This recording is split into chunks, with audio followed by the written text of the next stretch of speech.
devastation it has wrought upon our economies and our people. We now, unfortunately, if you've been following the news, probably have to worry about monkeypox too.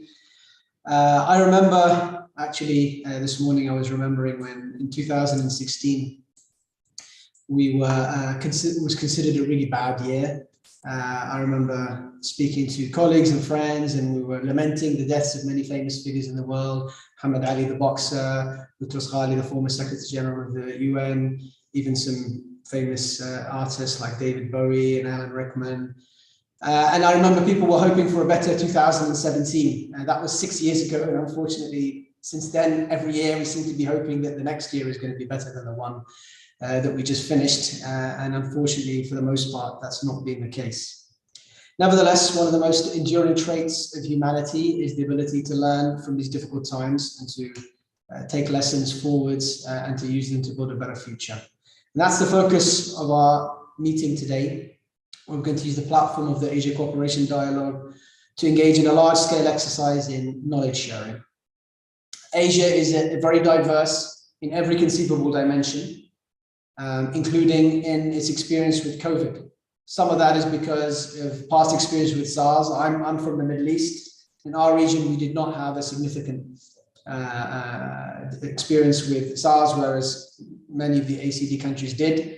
And some of that is also due to radically different COVID response policies adopted by the governments. You know, even in our region, we've had some governments that adopted very strict measures, others that have been very open, and depending on their circumstances. And sharing that experience is critical to building a better future, and that is the goal of today's gathering.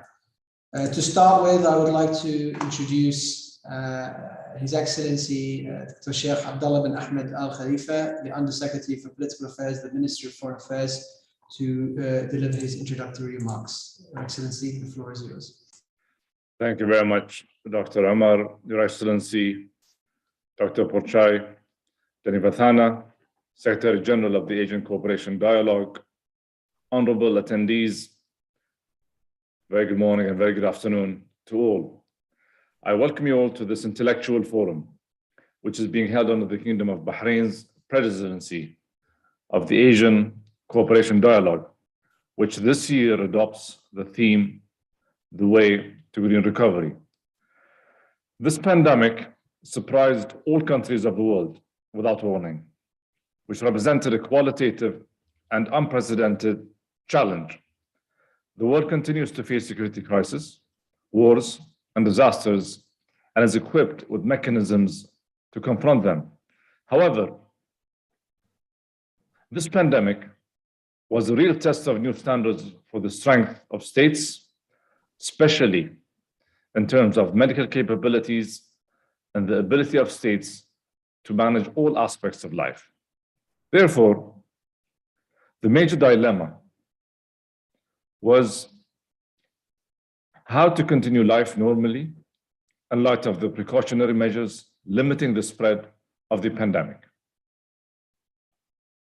Dear guests, perhaps you will agree with me that the crisis represents a huge challenge as much as they provide opportunities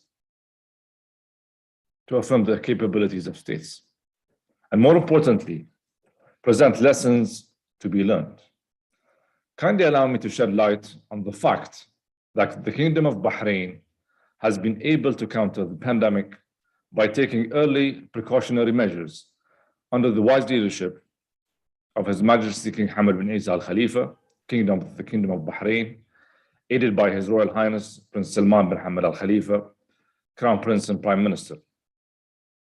Some of these measures were at the national level or through coordination with other brotherly countries. Hence, providing vaccinations to all countries, to all citizens and residents alike, and adopting numerous measures that achieved the desired balance between reducing the spread of the pandemic and continuing all aspects of life on a regular basis. These efforts were commended and appreciated by many international bodies and concerned personalities.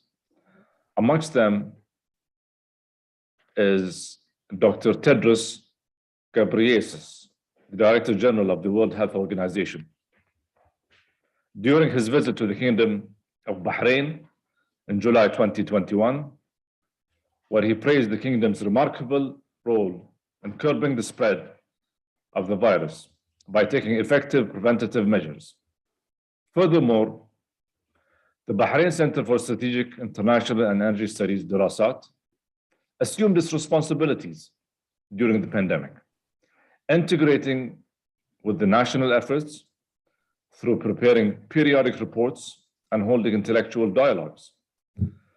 Those efforts culminated into organizing the third edition of Dirasat's annual forum, which was titled The Role of Think Tanks in Supporting National Efforts, Countering the Coronavirus Pandemic and Implications, in November 2020. Among its results was the launch of an initiative for research and intellectual solidarity and cooperation between think tanks in the world under the slogan, One Intellectual and Humanitarian Community. This initiative aimed to interconnect those centers and institutions to exchange data and visions, as well as transfer experiences remotely in order to handle the economic, social, and strategic repercussions resulting from the spread of COVID-19.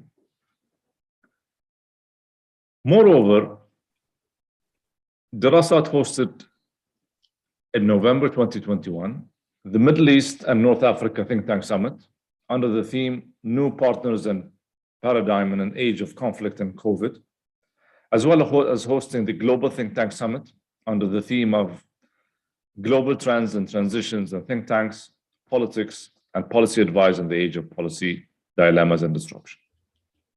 In December 2021, in cooperation with the Think Tanks and Civil Societies Program of the University of Pennsylvania, the United States of America, these events witnessed the participation of a number of experts, researchers, and interested stakeholders in the Middle East, North Africa, and Asia, as well as a number of researchers from prestigious centers from around the world. Additionally, through its strategic partnership with the United Nations Development Program, the Center has issued a wide range of studies and reports on measuring the socio-economic impact of COVID-19 in various aspects of life in the Kingdom of Bahrain. Dear guests, the coronavirus pandemic has proven beyond doubt the slightest that cooperation between countries is imperative during crises, as no country, regardless of its capabilities, can face such crisis in the future alone. This, as a result, enhances regional cooperation, which is expressed by this Asian Cooperation Dialogue Forum, and includes countries located in one geographical location, whose circumstances are very similar. Hence, achieving the concept of green recovery, which simply means achieving a balance between precautionary health measures in light of the continuing repercussions of the pandemic, and the ability to conduct the work of various economic sectors is the main objective of this intellectual forum. Our meeting today, which includes representatives of think tanks from the members of the Asian Cooperation Dialogue, is of great importance in light of the centrality of the goal of green recovery for all countries at this current stage, as it is closely related to the Sustainable Development Goals adopted by the United Nations in 2015. This issue, in its various characteristics, requires further discussions, since, first of all, the reality is that this concept and the priorities it raises may differ from one country to another according to their economic conditions and goals in the short and long term. And second of all, despite the centrality of that goal, countries may vary in their ways to achieve the concept of green recovery. And third of all, any strategy, as long as it includes mechanisms for action, faces challenges, including the issue of financing needed to achieve green recovery, which must be the subject of extensive discussion, whether through the current mechanisms or thinking about creating new ones for cooperation among the member states. And finally, the variation in the capabilities of the countries, whether technological or economic in general, is a basis for defining practical frameworks for cooperation among each other to achieve the concept of green recovery at the regional level within this forum. Honorable guests, cooperation within the Forum of Asian Cooperation Dialogue is of great importance, as it is one of the forms of regional cooperation that has become a significant feature in many regions during the past decades. Moreover, if agreement is reached on specific contents and mechanisms to achieve green recovery, then the Asian Cooperation Dialogue, headed by the Kingdom of Bahrain this year, will provide the world with an example and a unique experience of regional cooperation that includes lessons learned in light of the continuing repercussions of the pandemic. And furthermore, this will be an important base for facing any similar future crises, as well as the integration of these regional efforts with their international counterparts to face the effect of the pandemic. Despite the importance of the efforts made by the governments of the Asian Cooperation Dialogue members, like other countries, to address the effects of the pandemic that will remain in the foreseeable future, think tanks in the countries of the member states remain an important asset to decision makers with their information, academic recommendations, and research cadets specialized in this issue and all its various features. It is the responsibility of these centers to prepare realistic and comprehensive strategies on how to achieve green recovery based on the experience of each country and the lessons it may have for other countries. I welcome you all again, and I look forward to important discussions and interventions that reflect the professionalism and specialization of think tanks towards this issue, which was and still is the biggest challenge for all countries, including the Asian Cooperation Dialogue. I hope that these discussions will result in a consensus and comprehensive visions that can be basis for regional cooperation during the Kingdom of Bahrain's presidency of the Asian Cooperation Dialogue. I wish you an excellent rest of the forum today, as well as a very fruitful discussion. Thank you very much. Dr. Omar, back to you. Thank you, Your Excellency Sheikh Abdullah, who in addition to being the Undersecretary of the Ministry of Foreign Affairs, we're proud to have as our chairman at Dirasat. Before we move on to our next speaker, I just want to notify everyone that for those following in Arabic, we do have live translation, which you can follow using the Zoom panel. Second introductory keynote remark is by His Excellency Dr. Ponchai Danvivathana, who is the Secretary General of the Asian Cooperation Dialogue. Your Excellency, the floor is yours. Thank you for your kind words of introduction.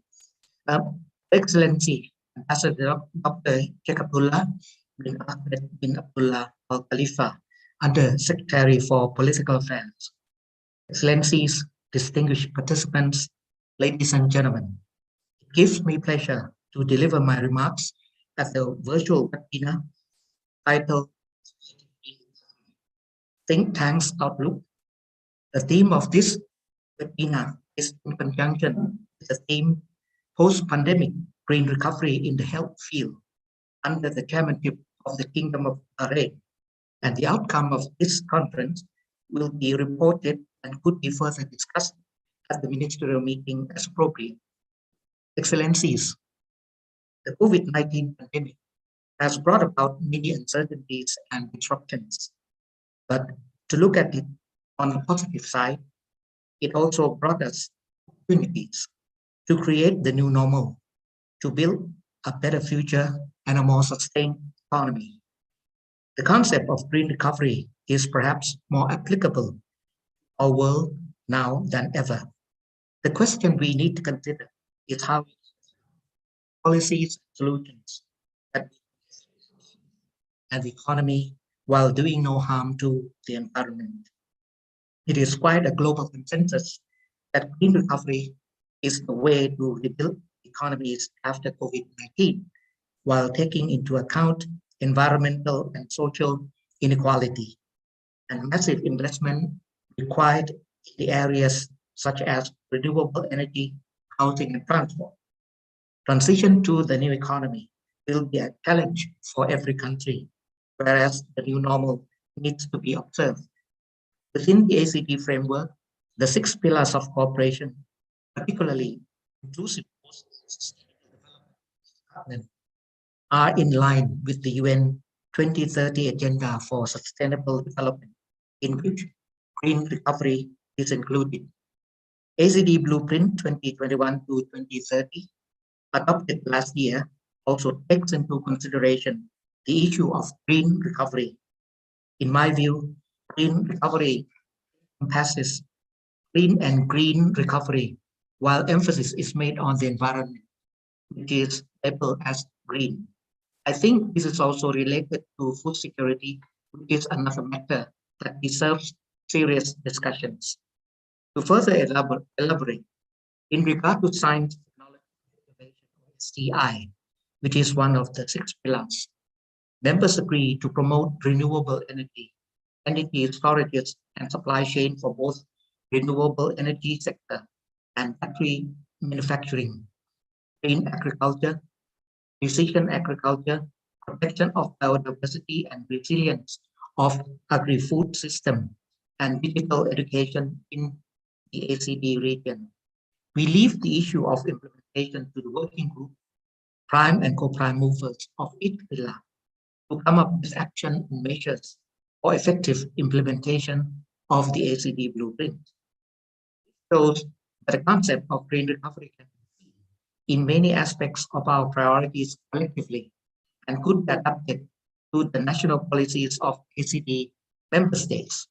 Excellencies, I would like to praise the Kingdom of Bahrain in their successful strategy in responding to the COVID-19 pandemic, illustrated in the post-green recovery field concept paper, laid down its comprehensive milestones in pursuit of green recovery in healthcare through a balanced approach.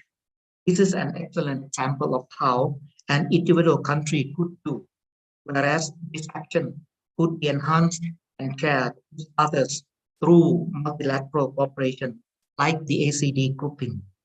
However, concerns start to open for tourists.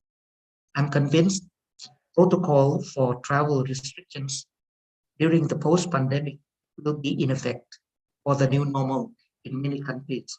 The ACD Secretariat hopes that travel within the region could be encouraged, and the idea of tourism capital may be a good start to promote sustained tourism throughout Asia. Possible, we could explore whether to introduce, for instance, ACD lane to help promote the ACD as a whole. We could also consider having visa fee waivers, or perhaps a 50% deduction of visa fees for peoples of member states.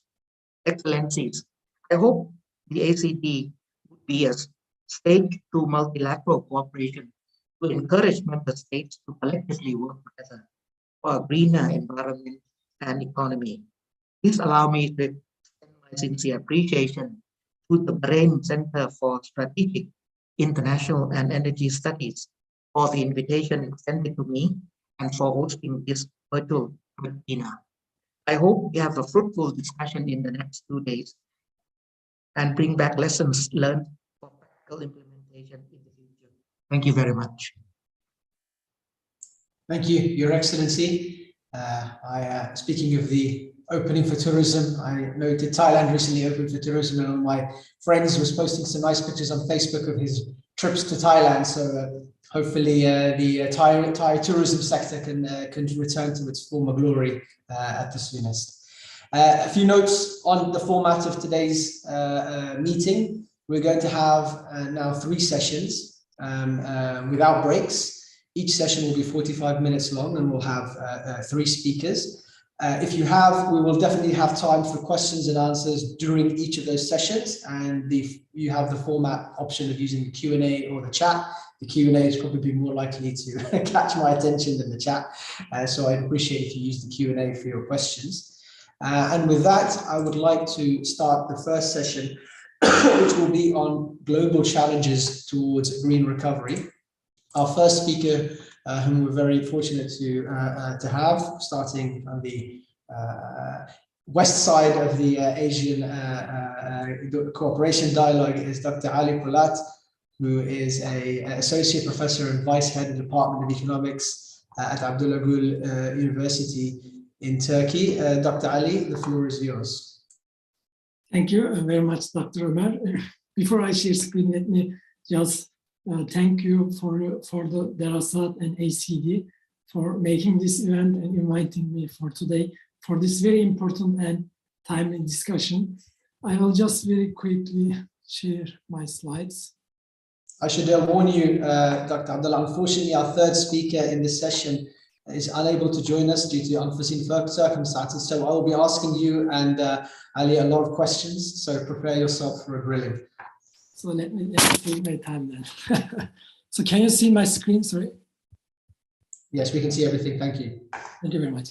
So today's, in our discussion panel is about global challenges towards green recovery, and I'm sure that there are many prominent speakers that will talk about different aspects and different challenges today.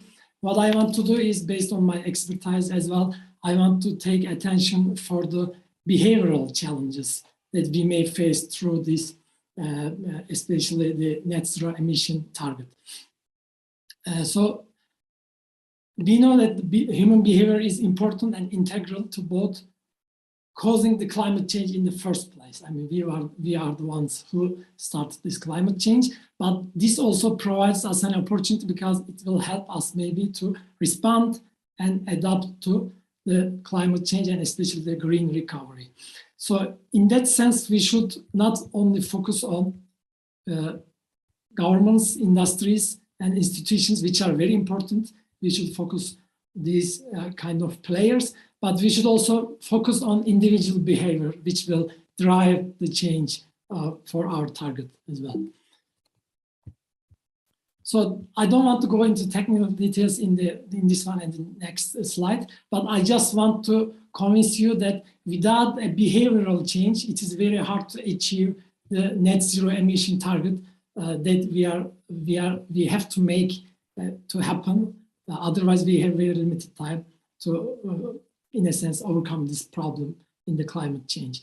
And compared to the other kind of challenges and other kind of parts, behavioral change is not negligible. And as you can see from this figure, that, for example, it is as important as maybe having avoided demand or energy efficiency. And I get these pictures from International Energy Agency's last report about World Outlook.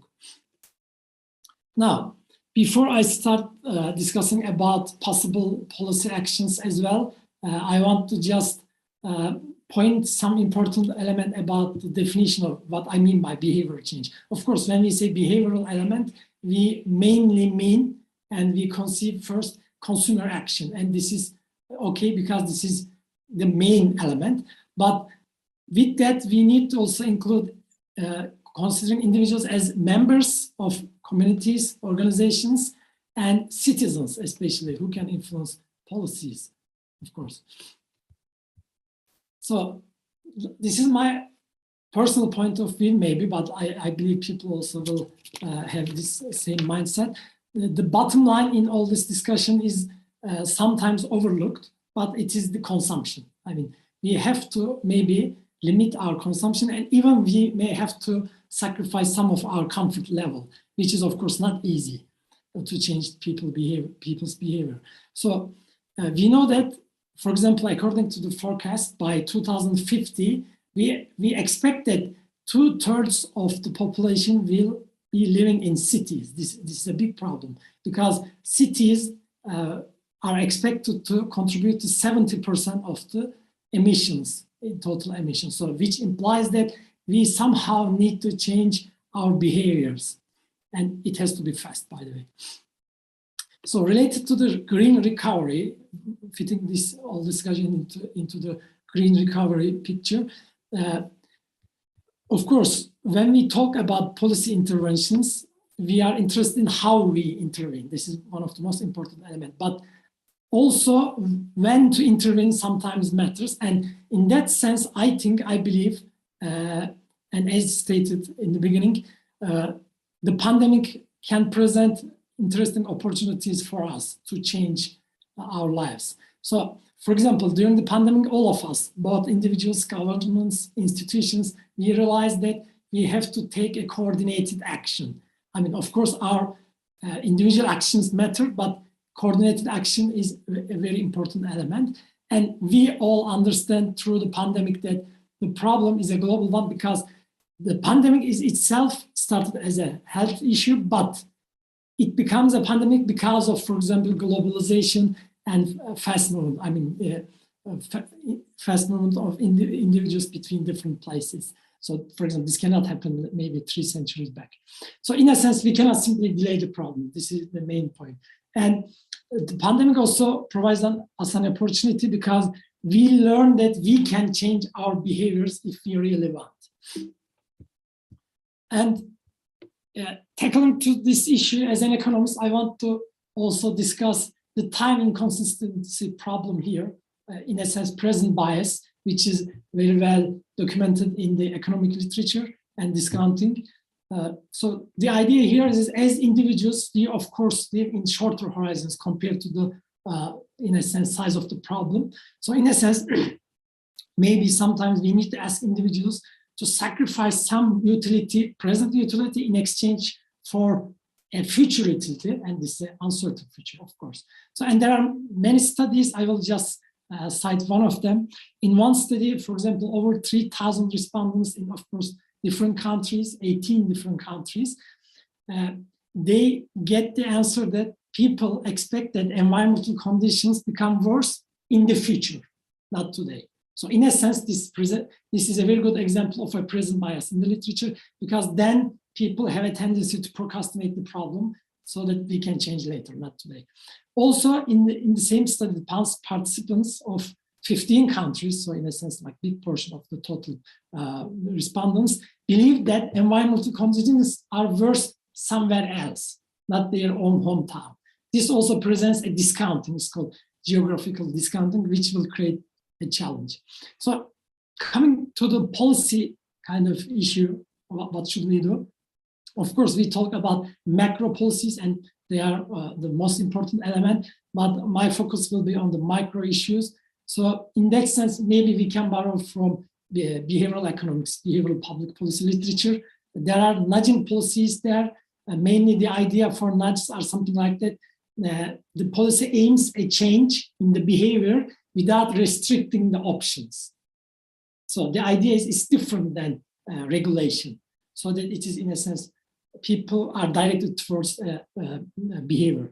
And sometimes, and even most of the times, these kind of policies are very efficient, and nowadays they are very popular in different places. And usually they come with very low cost. So this is an important point. So the nudging policies are important because we should exploit both extrinsic and intrinsic motivations of the individuals.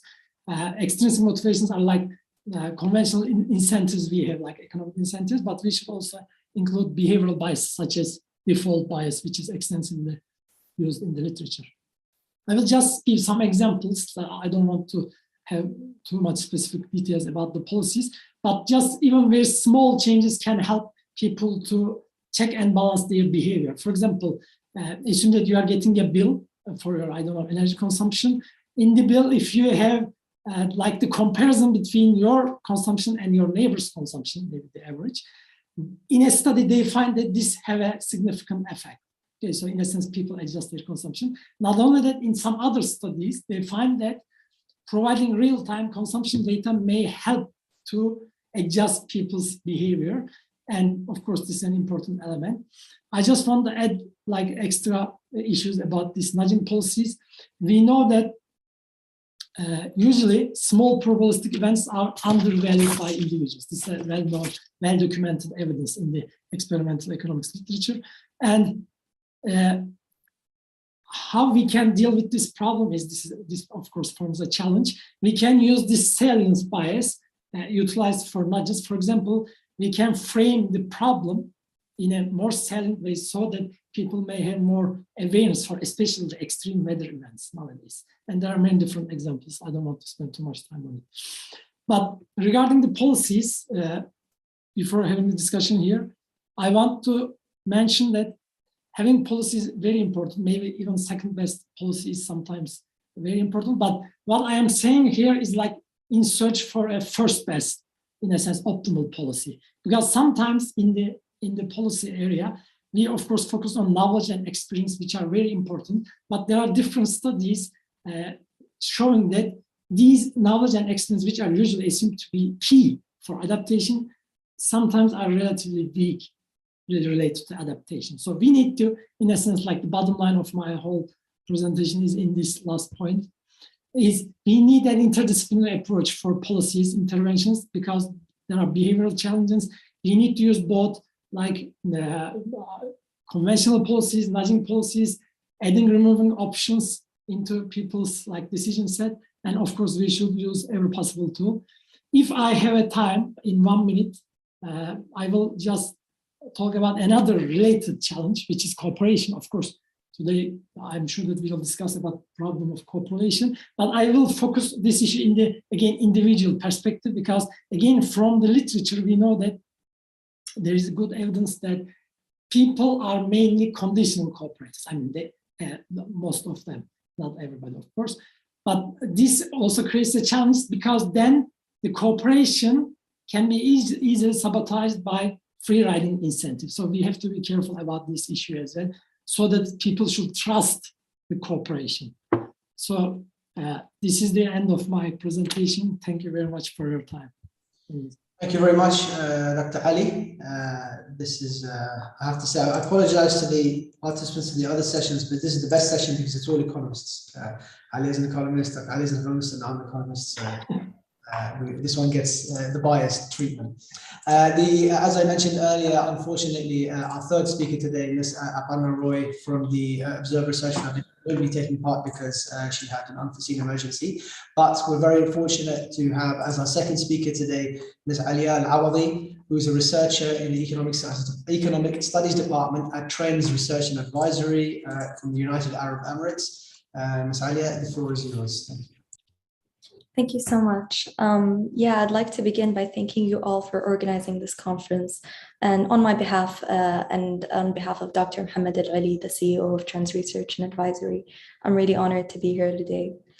It seems like we can all agree that the COVID-19 pandemic was and continues to be a momentous challenge. And this is true at every level.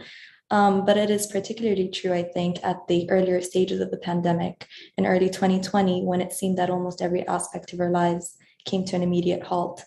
Our schools shut down, our offices closed their doors, and we found ourselves existing in these isolated bubbles, occasionally convening in virtual spaces that transcended time and distance. And gradually, we moved more and more of our lives to the digital realm, largely because we had no other choice. And through that, we came to learn that despite all odds, life always prevails. COVID-19, as many of the speakers have already mentioned, thus became an unlikely messenger of hope. And it forced us all to pause and reflect on the ways in which we have grown accustomed to treating each other, ourselves, and perhaps most importantly, our natural resources. In fact, there was a period in late 2020 when pictures of wildlife reclaiming public spaces public spaces became commonplace, and these pictures were often captioned with an incredulous "nature's healing" tagline.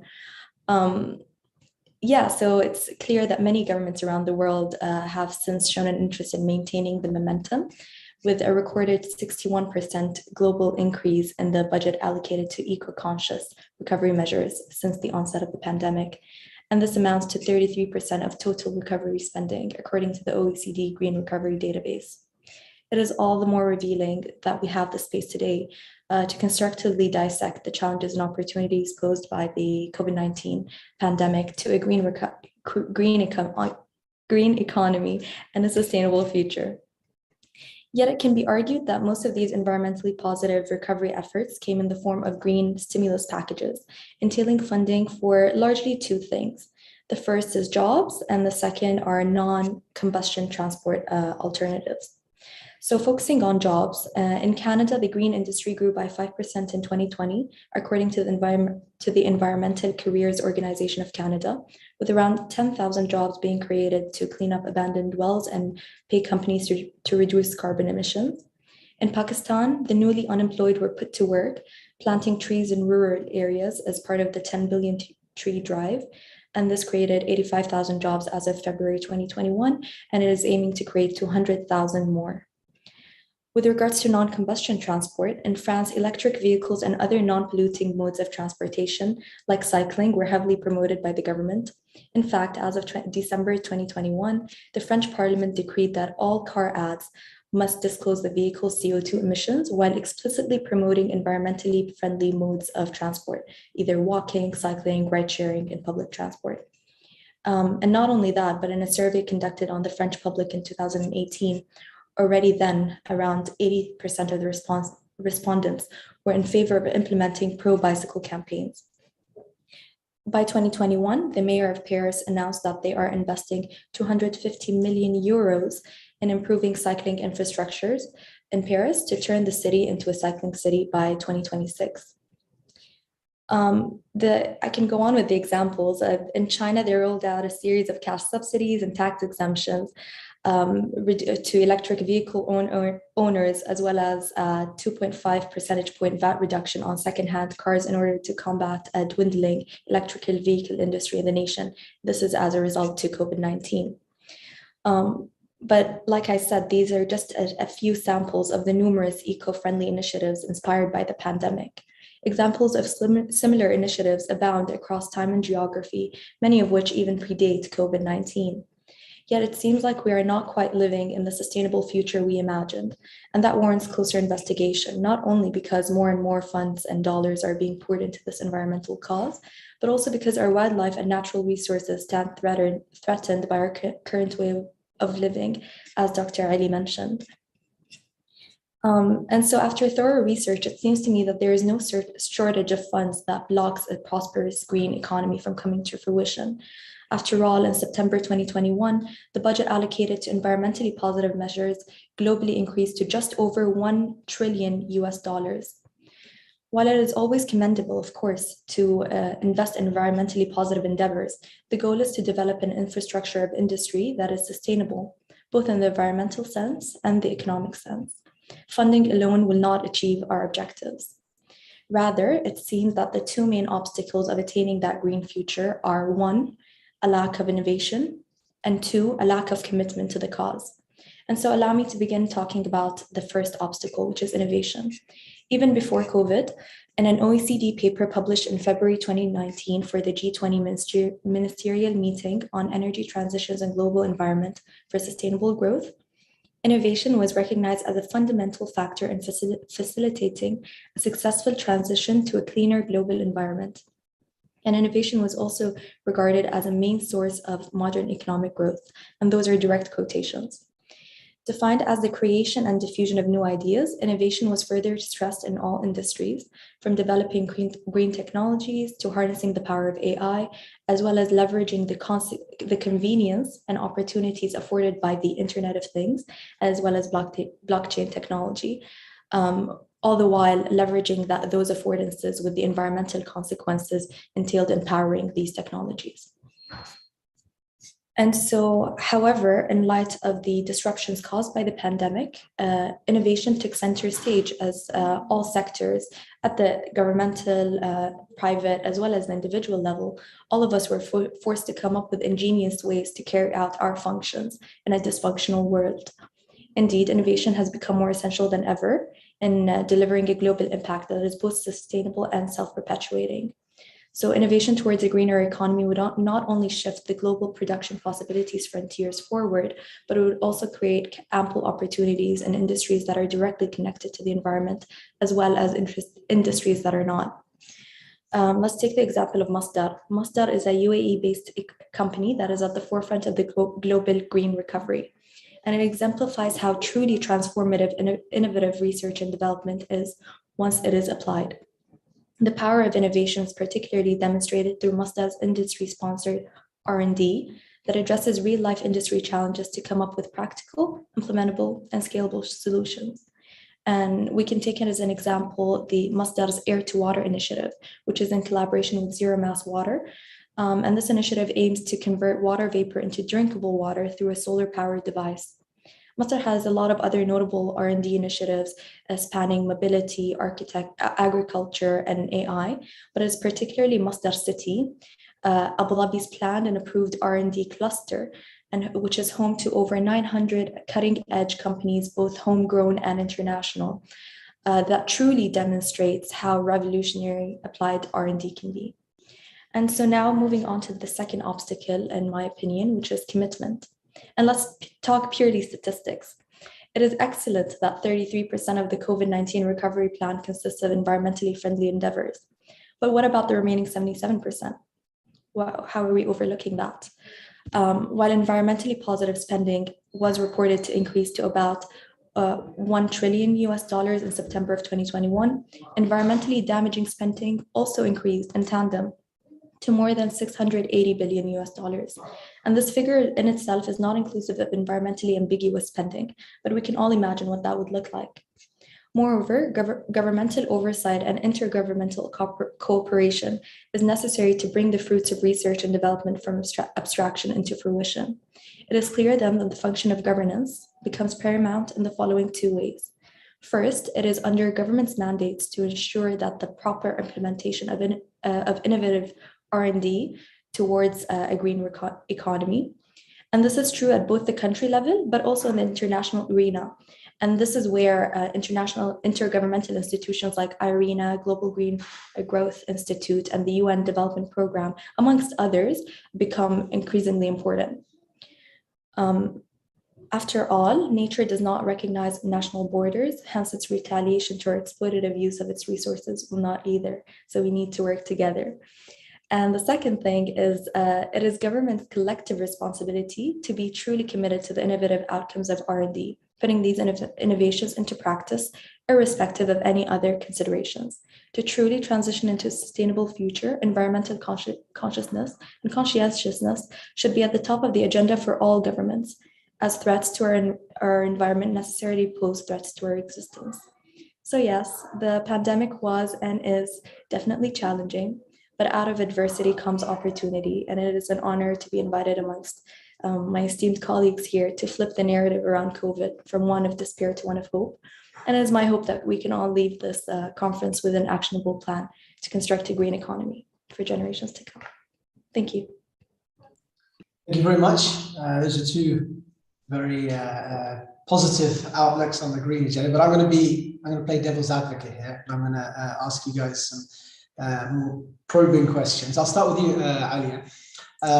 Okay, you said that you gave some examples in Canada of some green stimulus and so on, but I think if you actually look at the aggregate figures, the stimulus packages were not green in general. The stimulus packages, at least I haven't looked at the details, but it seemed to be much more carbon related activities. I mean, if you just take the simple example of the US, where they gave people a flat transfer at the household level, and that flat transfer is being used to buy consumer durables, to buy vacations, to buy cars, and so on and so forth. They're not buying solar panels and planting trees with that money.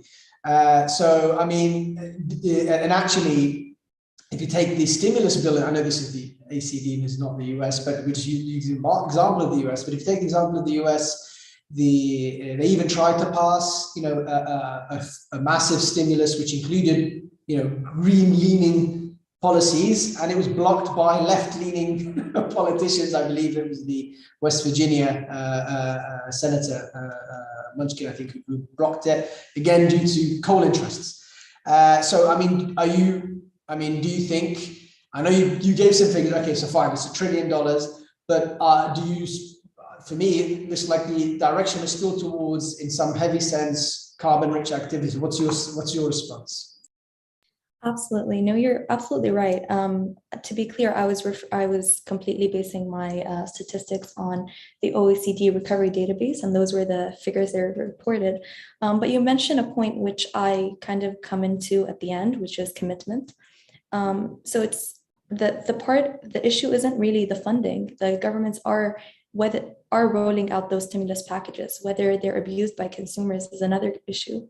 And I think that is an issue of oversight and an issue of implementation that really needs to be taken into consideration. But with regards to how tricky getting the statistics are correct is, I definitely agree. There's nothing we can do about it there. So I'll ask you a tricky question, which is, okay, I mean, you seem to play the blame more on the consumers here. I'm personally lean more towards blaming the politicians, but where do you, I mean, let's say, do you think that the politicians are making quote unquote satisfactory effort, and the responsibility, the side that's failing in this responsibility is the citizens and the regular people, or do you think that who's not pulling their weight here? Is it the normal people, or is it the elites who are making the decisions? No, I'd like to clarify, I'm definitely not blaming the consumers. If anything, I'm blaming a lack of proper oversight and implementation, and really mitigating,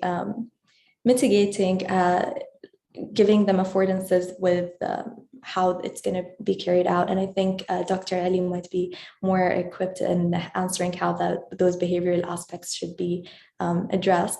But again, I do agree that there's a lot of responsibilities that lies on politicians' shoulders, in the sense that they are decision makers, but we all are decision makers as well in our everyday lives.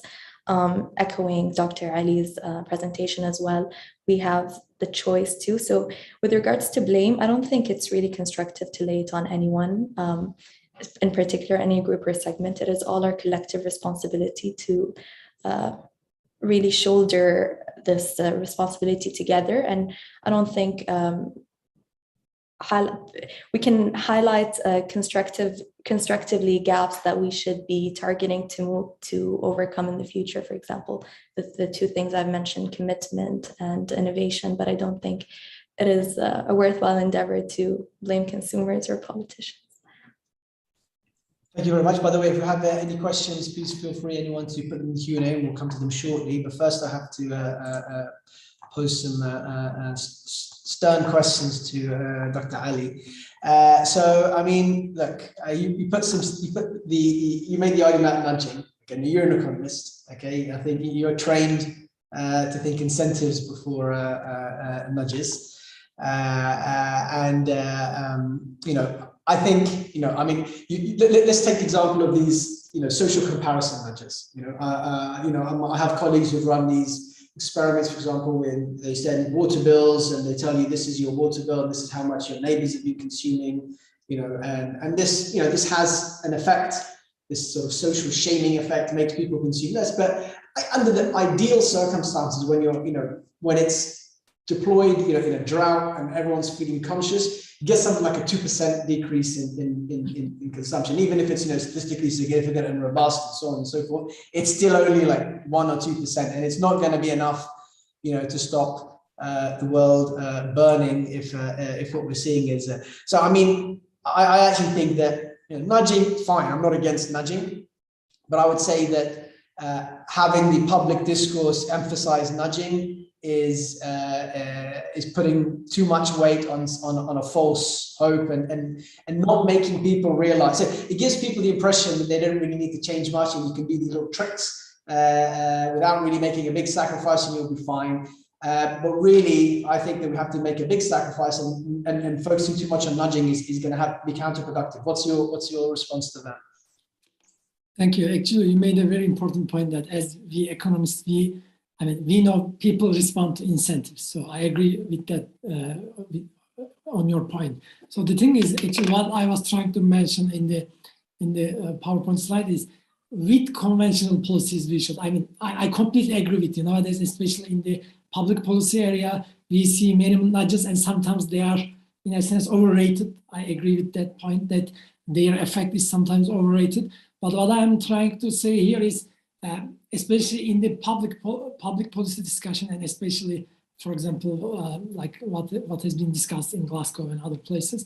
So we put, of course, more focus on organizations, especially the governments, and of course they should take the action. But what I'm saying is, in the end, there is like, how can I say, there is a kind of element that we cannot satisfy this like zero emission goal or whatever, 1.5 degree goal, without making people change their behavior. This was my main point, actually. But how you change the behavior is the policy issue. So actually, I don't want to mean in the sense that I only support like nudging policies, because these policies usually are effective with conventional policies. I completely agree on that point.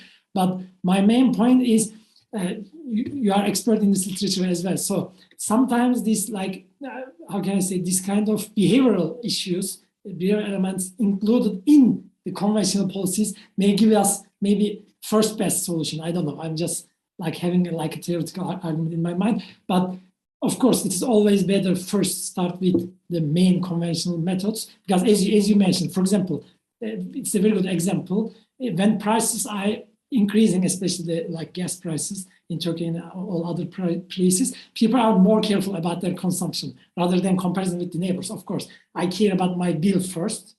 So in a sense, if something is cheap, for example, water is cheap in Turkey. I go to the UK, in the car, everyone drives a small car. It's not because they like small cars, it's because exactly. Same here. So, for example, water bill is small compared to the gas bill in Turkey. I observe that people care less about their, for example, water consumption compared to gas consumption, something like that. But yeah, I completely agree on that point, that what I'm trying to say is, like, we need to have like harmonized policy. This is what I'm trying to focus. Thank you. So, I mean, you mentioned, you drew inspiration from public goods experiment literature to say people can be conditional cooperators. People are happy to make a sacrifice if others are making a sacrifice at the same time and they're witnessing that sacrifice. My complaint about invoking that literature is that, so when that conditional cooperation is seen, the benefits of the conditional cooperation also materialize instantly or immediately after the decision. Whereas in the case of climate change, the benefits are, as you mentioned at the beginning of your presentation, something somewhat intangible and certainly far down the line. If I cut my, let's say, you or I, a neighbor, and we both, conditionally cooperate, so to speak, by cutting down our electricity consumption or water consumption in some sort of cooperative arrangement. But even then, it's not like we're going to suddenly, see the world become greener or breathe cleaner air. It's going to take many years. And I've heard that I'm not a physicist, but I've heard that for the sea level changes, if we make all the changes now instantaneously, then it will take like 50 years for the benefits to materialize. So I mean, do you think? So for me, I'm afraid that makes me quite pessimistic. Do you think? How optimistic are you in light of that aspect of the literature? Actually, this is a very good question. I think, as you mentioned, I mentioned this in the beginning, that this is an intertemporal choice problem in the end for individuals, of course, for governments as well. But governments, we may assume that they are living for longer horizons. So in that sense, I completely agree that for people, especially for us, let's say, as consumers, I don't want to sacrifice my comfort today for an uncertain future event. What will happen in the future? I don't know. Maybe it will happen in 20 years, 50 years. Maybe in my time, I will not see this climate change in the real sense. But here, the issue is that this is why we need, in a sense, regulation, government, and in a sense, all the parties together discussing this issue. And for being optimism, actually, in the beginning, let me be honest, in the beginning of the pandemic, I was a bit optimistic But nowadays, after like when people come back to the normal life, I lose my optimism in one sense, because I believe pandemic is, this is why I'm saying it's providing a very good opportunity, because we understand that we can change. But when the times are normal, this is another problem. It is, and we come back to our habits very quickly, I think, especially in terms of like consumption, whatever you can think of. So in that sense, I am in between being pessimism and optimism. Sorry. Yeah, as I say, unfortunately, I'm a little bit more pessimistic. Let me come back to Alia briefly. So one of the, I also have a comment I should just read out from the UN Coordinator Office in Bahrain, from Nurjaman Jalilova, who's also an economist. And so this is a very economic-y session, who actually agrees that about this greenwashing of the economic recovery process. And she mentioned the case of Mongolia, where there were huge infrastructure projects for the construction of thermal plants. And she emphasizes, the need for energy efficiency reforms for producing energy. SOEs, I forget what SOE stands for, source of energy, maybe, or anyway, perhaps she can highlight what she means, the full meaning of the acronym SOE. But certainly, state-owned enterprises. The state-owned enterprises need to be reformed to decrease the carbon footprint. So I absolutely agree. But Ali, the question I have for you is, and building on what I mentioned with Dr. Ali, look, I can't really see a way out of this without taxes. Taxes on, brown. I think brown is supposed to be the equivalent, the opposite of green, brown behavior. So that means, gasoline, well, basically carbon taxes in various forms. Now, in the Gulf, which is one part of of Asia, but certainly representative in the sense that we don't really have these kind of taxes. What do you think? Do you think that this kind of thing will fly? Do you think that you represent a younger generation, and different generations have different preferences? Do you think that when you look at your peers, your cohort, do you see a greater willingness to accept some carbon taxes in various forms in an attempt to make the environment better? Yeah, no, that's a really important question. With regards to, I'll answer it in two parts. With regards to the first one, which is a generational trend, yes, there is definitely more of an eco-consciousness in my generation. I think it's reached a point of climate anxiety. It's nearing that end. But with regards to carbon tax, I think they would be willing to advocate for the climate in a lot of ways, but given the current labor market and given the current economic circumstances of that they're coming into age in, and they're weathering, I don't know how well carbon taxes are gonna how well they're gonna stomach carbon taxes. But to touch base on the point raised by one of our attendees, which is regarding the Mongolian example. Again, this perfectly illustrates the commitment problem that I think a lot of governments as well as private corporations face.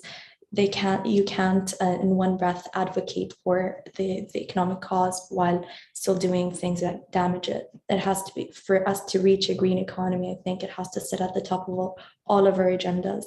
And so again, the question is, how do we all collectively, both at an individual level and at an institutional level, how do we nudge towards or create that commitment or create that urgency without the looming threat above us? Yeah. We have a question, very timely, or an intervention, I should say, from our colleague Adam Szymanski from Capstock, who was an undersecretary for energy in the US government and is no stranger to US politics. I believe, actually, if I remember correctly, the anecdote, you were confirmed by every senator except Bernie Sanders. So therefore you're familiar with the left's leanings and political machinations. Yes, how could you, please, the floor is yours. Omar, I'm delighted you remember that story. The other senator who was skeptical about my nomination at first was Joe Manchin from West Virginia, but he came around when he realized that my family was from the coal regions in Pennsylvania. And I had kind of a, coal it's got safety problems, it has health problems. And now we know it has carbon, or climate problems. But, what I told Senator Manchin is the part of the country that I came from, coal was what put food on the table, right? So that's the economic side of things. And in fact, I wanted to come to that. I love the questions, and I hope the attendees will put more questions in the box. This idea of conviviality, I think, is really interesting. I had to do a quick Google search to make sure I understood conviviality. It's enjoyable and friendly. So could we have a enjoyable green recovery rather than a punishing green recovery? And so I want to comment on taxes. I think that it would be better if we could figure out a way to have a value on carbon or a price on carbon, but not necessarily a tax. And I want to just come back to a very quick point that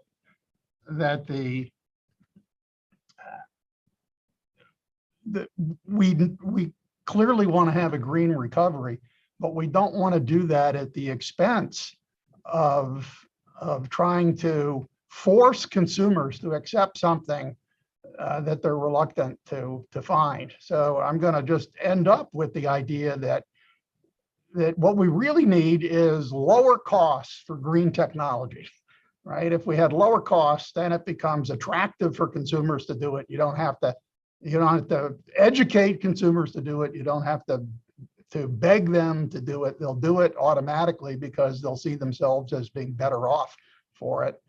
And I think that the policy aspect of that is to find ways to encourage cost reductions and the important technologies in both the efficiency side, in renewables, continuing cuts there. I mean, we're going to have problems with battery costs over the next 2 years because of the increase in minerals prices.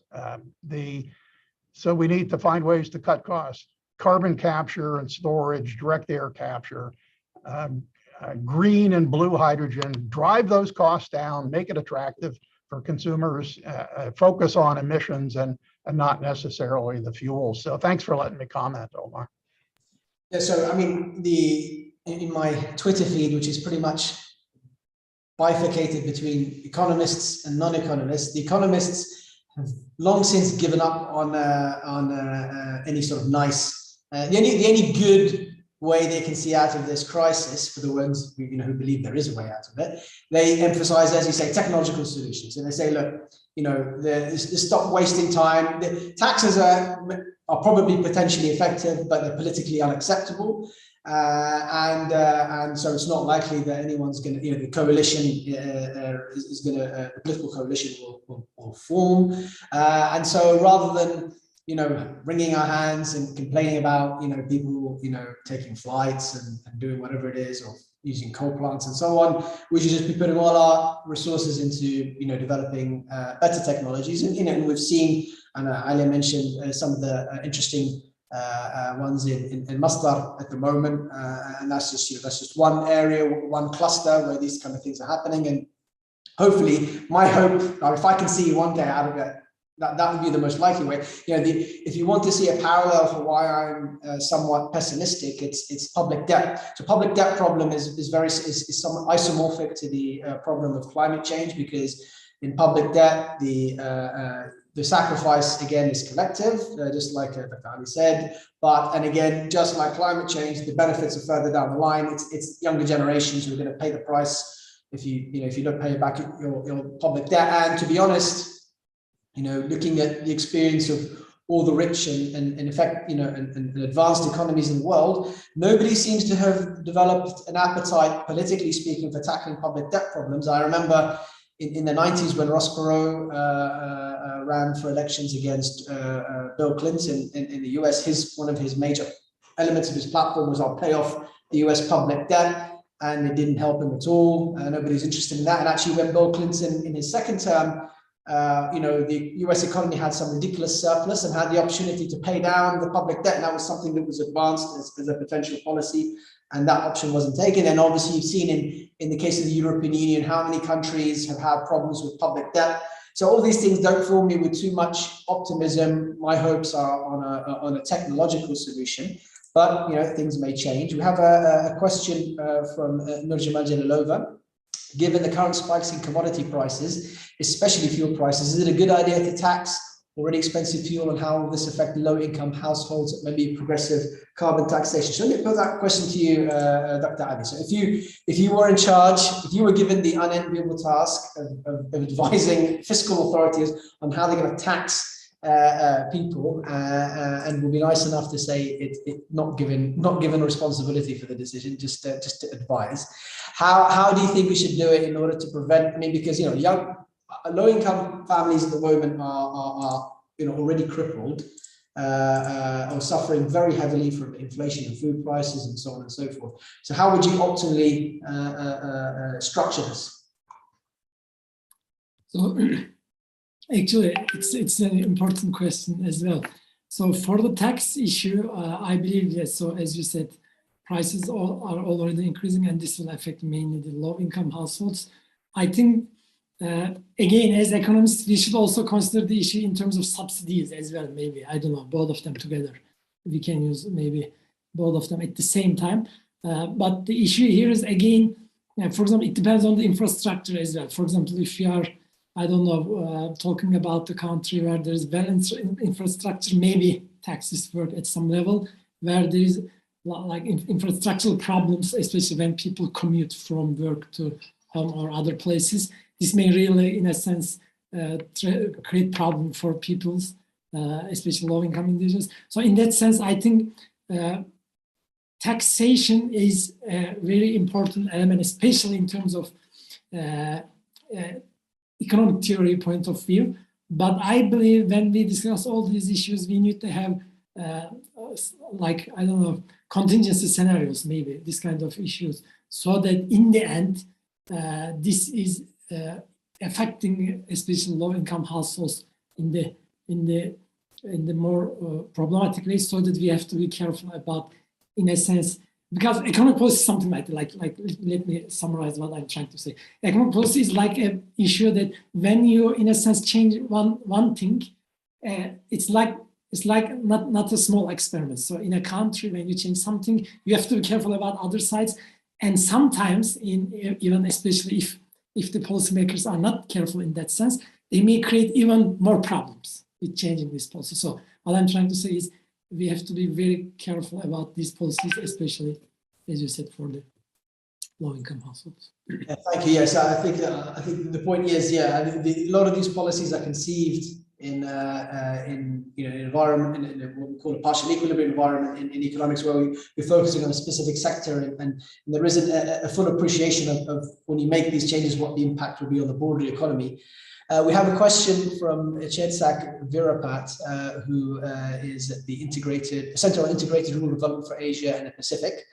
And his question regards, how are we going to combine our efforts towards our common agenda for the benefit of the humanity of the world? He seems a bit more pessimistic regarding the changes. So Alia, and he mentions, for example, the role of education. You're someone who I assume was recently at university, and what's your sense? Do you see education, whether it's a higher or secondary or primary level, as playing an integral role in addressing these issues, or do you think that it's something secondary or tertiary? I definitely think it has a role to play in, and this is from my own personal experience. I think we've developed, my cohort and I have developed a really strong environmental consciousness from our educational system. We've grown up with that image of the polar bears plastered on all of our science textbooks, that the icebergs are melting, the global warming, the world is heating, the world is ending, that kind of propaganda, not propaganda, but that kind of messaging. but I think definitely education has a role to play in terms of education, really raising awareness of and bringing awareness to the issue. But I think what is left is often a call to action. How do we improve upon it? So far in all at school and in university, often the conversation often ends with, oh, replace plastic straws with reusable straws, or just recycle. But is that enough? Are we actually doing enough? And so I think education could be a really important tool and really useful tool if we use it properly and really just use it as a way to disperse and disseminate the conclusions drawn from research on how to actually tackle the problem. Thank you. And our final question, which will go to Dr. Ali Singh, is he's a finance expert in addition to being a regular economist, is again from Nurjamal Jalilova, who asks, what about using debt swaps for tackling environmental issues? So, can we use some sort of advanced financial instrument, some sort of intelligently designed derivative to give people a motivation? But personally, I think actually, if you're going to use global, just to add to what Jamal mentioned, I actually think the easiest route, most realistic, I should say, not necessarily the easiest, but the most realistic route would be for the US and China to agree on something, and then to jointly threaten to sanction anyone who doesn't follow the plan, so to speak. And if you're going to get sanctioned by the US and China, then that pretty much closes, you're pretty much toast as an economy then. So if those two seeing as those two are easily the biggest polluters and most responsible for carbon in the world, if they can agree, and it's a lot easier for the US and China to agree bilaterally than it is trying to get everybody in the world to agree, and then one small island vetoes or something. Just getting those two to agree, they can actually just ignore the rest of the world and then just impose the solution on the rest of the world. But anyway, is there an intelligent solution using debt swaps or some other financial derivative, Ali? Actually, related to first about your point about agreement between China and US, I think it will be making the problem easier. Yeah, right. But of course, we know that it may not be happening very easily. Anyways, so for the financial solutions, I think a financial industry is, in a sense, including smart kind of movements, so that we may find, especially in terms of incentive, we may find solutions using these derivative products, especially for the firms. I think this may help for the firms to maybe help to limit their congestion, if you like. So I believe it may be helpful in that, but at the same time, finance industry is also open to somehow speculation as well. So that in that again, I will repeat what I said earlier, that we need to be careful about any kind of new products. But for this area, I think especially what you asked about is like swaps, I think it may work depending on, I don't know whether it will be an efficient product or just some small market. I don't know. Great. We have one more question from Adam. By the way, if anybody has any Bitcoin questions, where it's going, Dr. Ali is an expert on Bitcoin. So if you want to know how much money to Omar, this is just a very quick comment that in combining the thoughts that we're hearing from both Aliyah and Ali, Aliyah said education is going to be very important. I couldn't agree more with that. Ali is talking about how do we nudge consumer behavior. And there was a question of, are there any practical suggestions for how you can do that? Let me just give one example. I get a text message now from the DC water company anytime my water consumption goes higher than my historic levels. And so they're encouraging me to, have a look. Do you have a leak? Is something happening? You're using more than you usually do? And you could do the same thing with electricity and so on. And I think that would be, to me, that's a very non-intrusive way of nudging consumer behavior to do the right thing. So thank you. Thank you for those presentations. Thank you, Adam. Actually, we'll have one more question, which I want to pose to Aliyah from Dr. Ahmed Al-Khouli from Arabian Gulf University, who says, that this COVID is requested to generate. So Dr. Ali mentioned the globalization trend. Now we're getting a reverse, a deglobalization, a reshoring. Industries are being, countries trying to be self-sufficient. And new data from the World Bank demonstrates that reshoring would be unproductive and could increase global poverty, which could be a hurdle to achieving the SDG 1, which is I can't remember the phrasing, but something like eliminate poverty.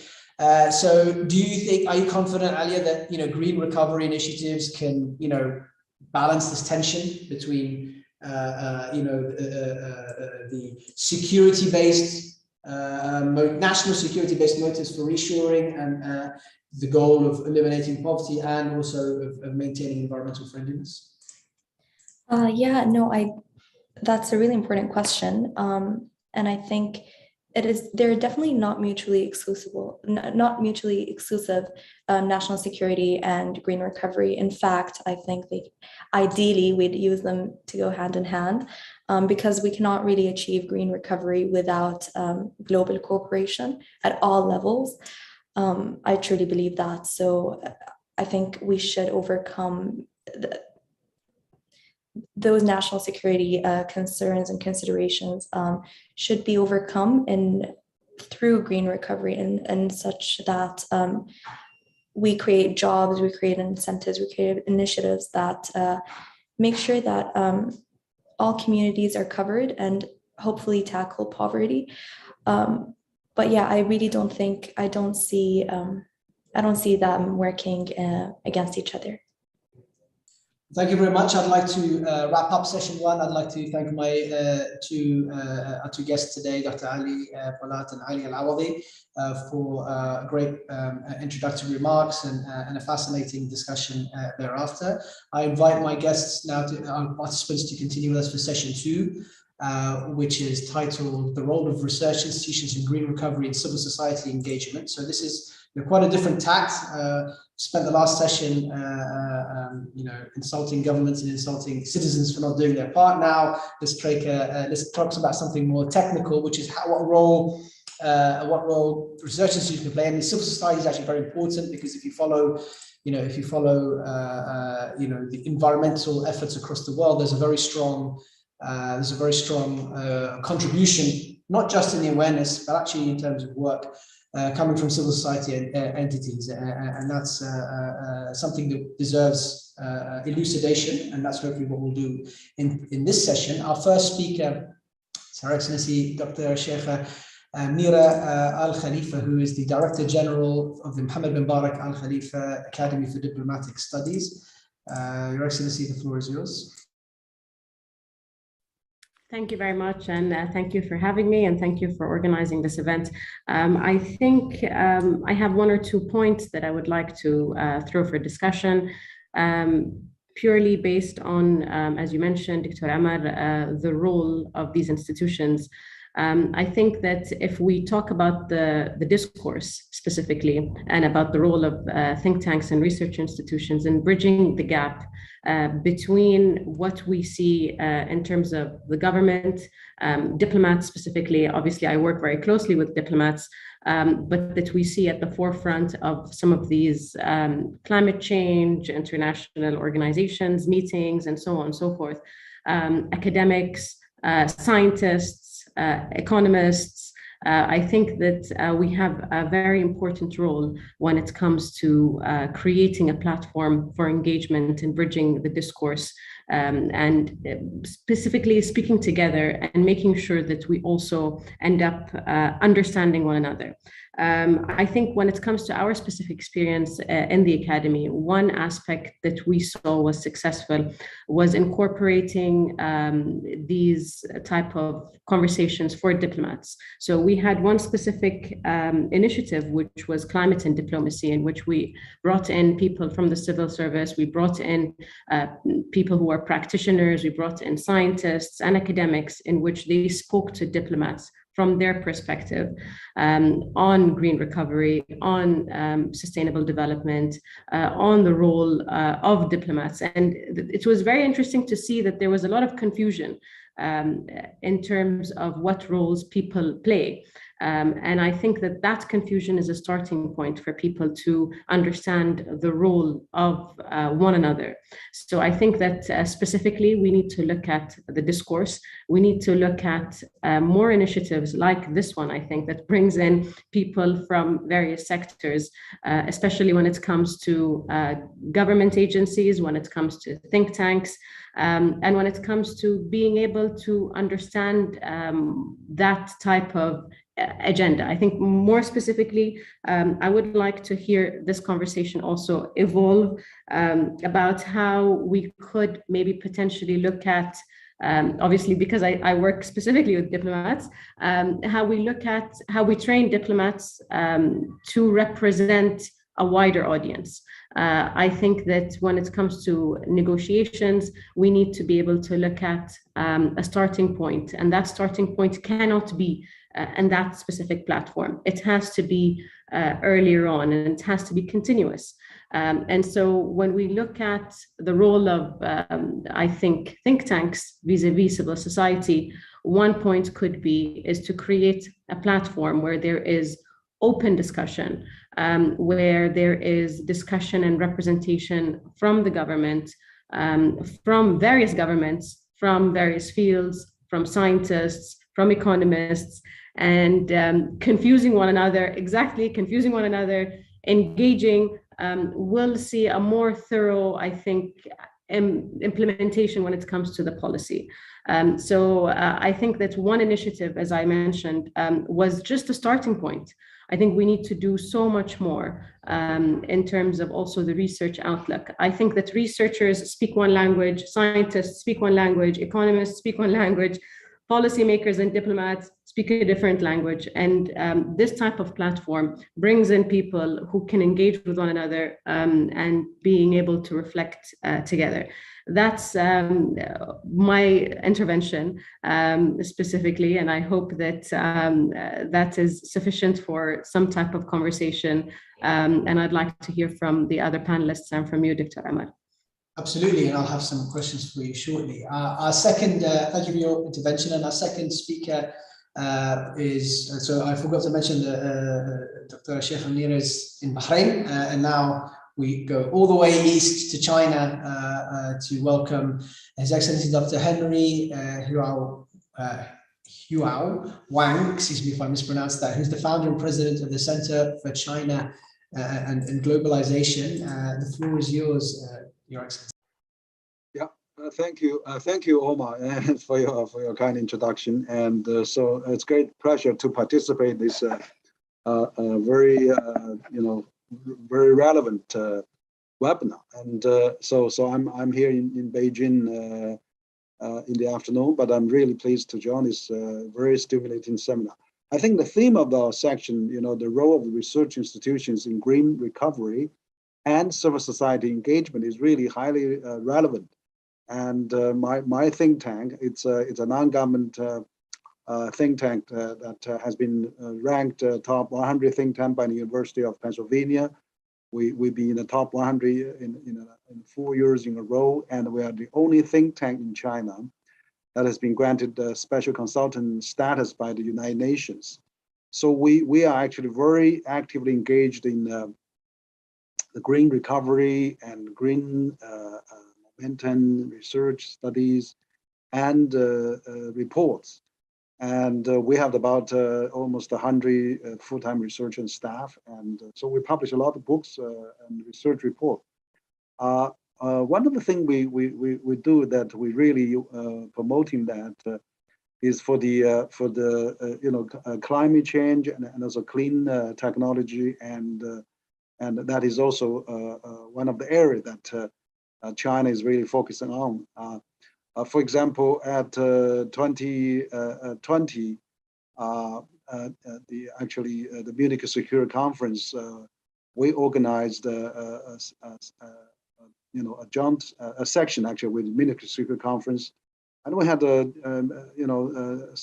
now former Secretary of State of U.S. John Kerry, now the special envoy on the climate change from U.S. to join us, and we've been talking on issues like climate change, because China is a big player and one of the biggest polluters also in the climate situation. So how we can really help that and get the message across is very important.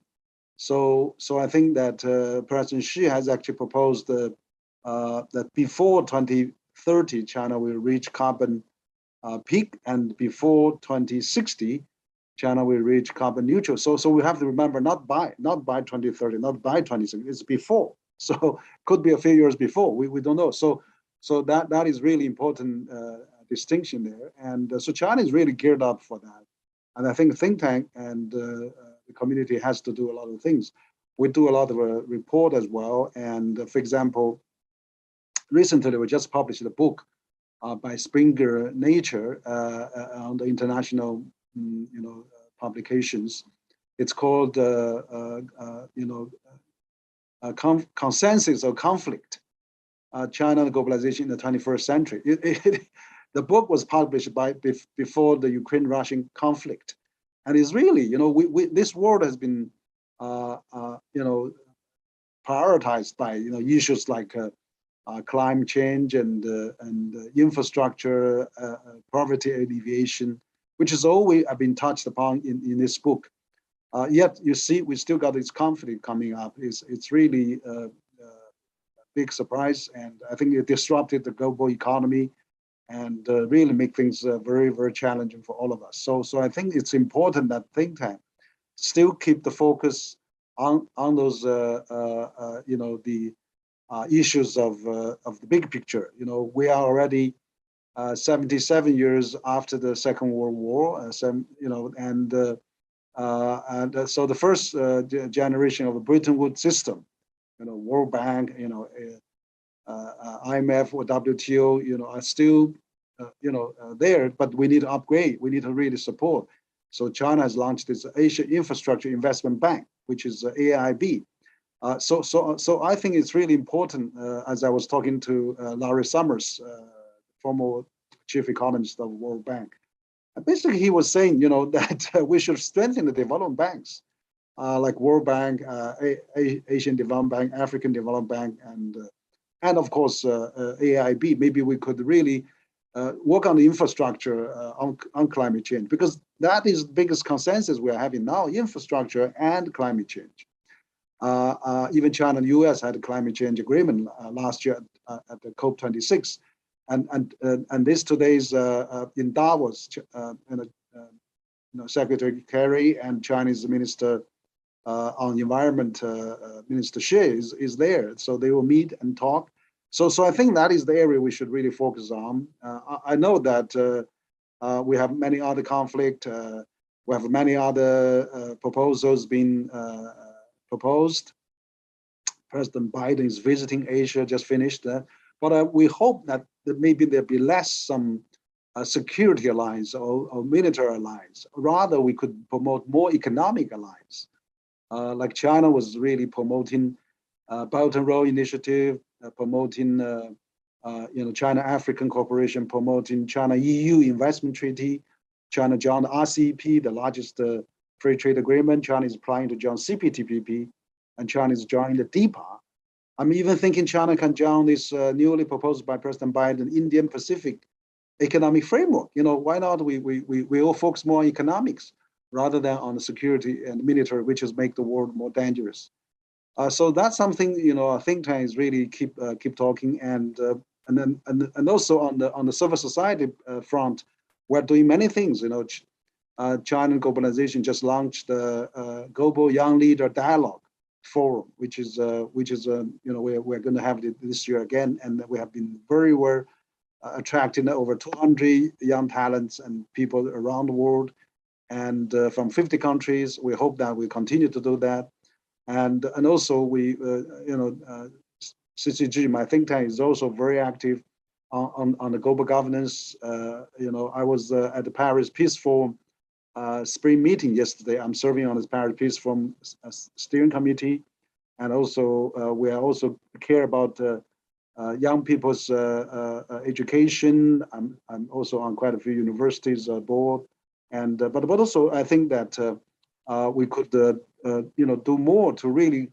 work with UN, countries to safeguard this multilateral system, to upgrade it. I think that China, US, EU should really work together. I think of course there's differences, but maybe we should minimize the difference and maximize the common ground, and particularly how to face the common challenge like pandemic. I mean, China is still, locked down in some sense. Travel hasn't been lifted totally, and there's less international travel. We hope that we can have more open on that. So think tank has a lot of role to play to really discussing all those common interesting topics to China and the outside world. And also we published recently another 2 books. One is about multinational chamber heads view China. We collected 30 presidents of multinationals and chamber heads in China on international issues. We also published another book about ambassadors view China. We have 27 ambassadors in our book, and we have just last month we had 20 ambassadors came to my think tank. We had a very good roundtable. So I think even as a think tank, you can play a lot of role in terms of engaging dialogue and promoting the agenda. So I think, in the future, I want to conclude that China can play a big role, for example, on clean energy. China is the largest clean energy automobile market. China is the largest, solar energy producers now. China is the largest, wind power producer, and there's a lot of technology there, and we can share that, and we can really benefit all together and learn from each other, and focus on the green recovery, green technology, and infrastructure. China is best in terms of infrastructure development, and also on these common challenges that we're facing on the pandemic. So I think, this kind of discussion is very useful. I've learned a lot. And I think that think tank, different players, civil society should all work together to really minimize the difference, reduce the risk, and increase the common understanding and work to the better future for the mankind. Thank you. Thank you, Your Excellency. I have some technical questions for you later, but I have an initial question. Have you read all those books that are behind you? Because it looks like it's a very impressive list of books you have behind you.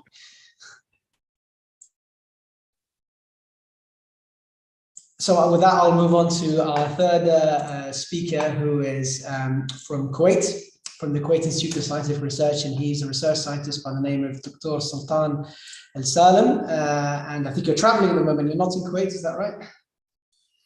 That's true. Thank you very much, Dr. Amr, for the introduction. I would like to start first by thanking Dirasat for the kind invitation.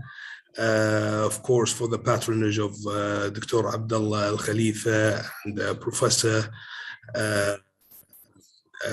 Pochai at the start of the session today, and to all the esteemed panelists, and of course, all of Dirasat's executive management and my esteemed colleagues and panelists today, and all attendees, Dr. Sheikh Munir Al Khalifa and Professor Henry Wang.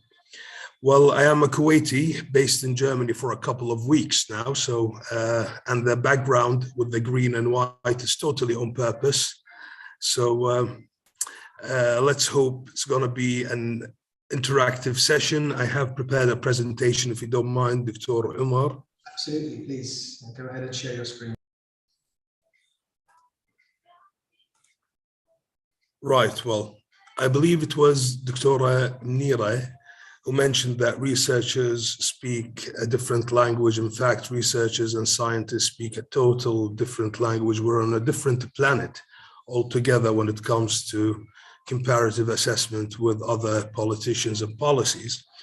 Let's hope that the presentation will be popular. It's very much so geared towards R&D.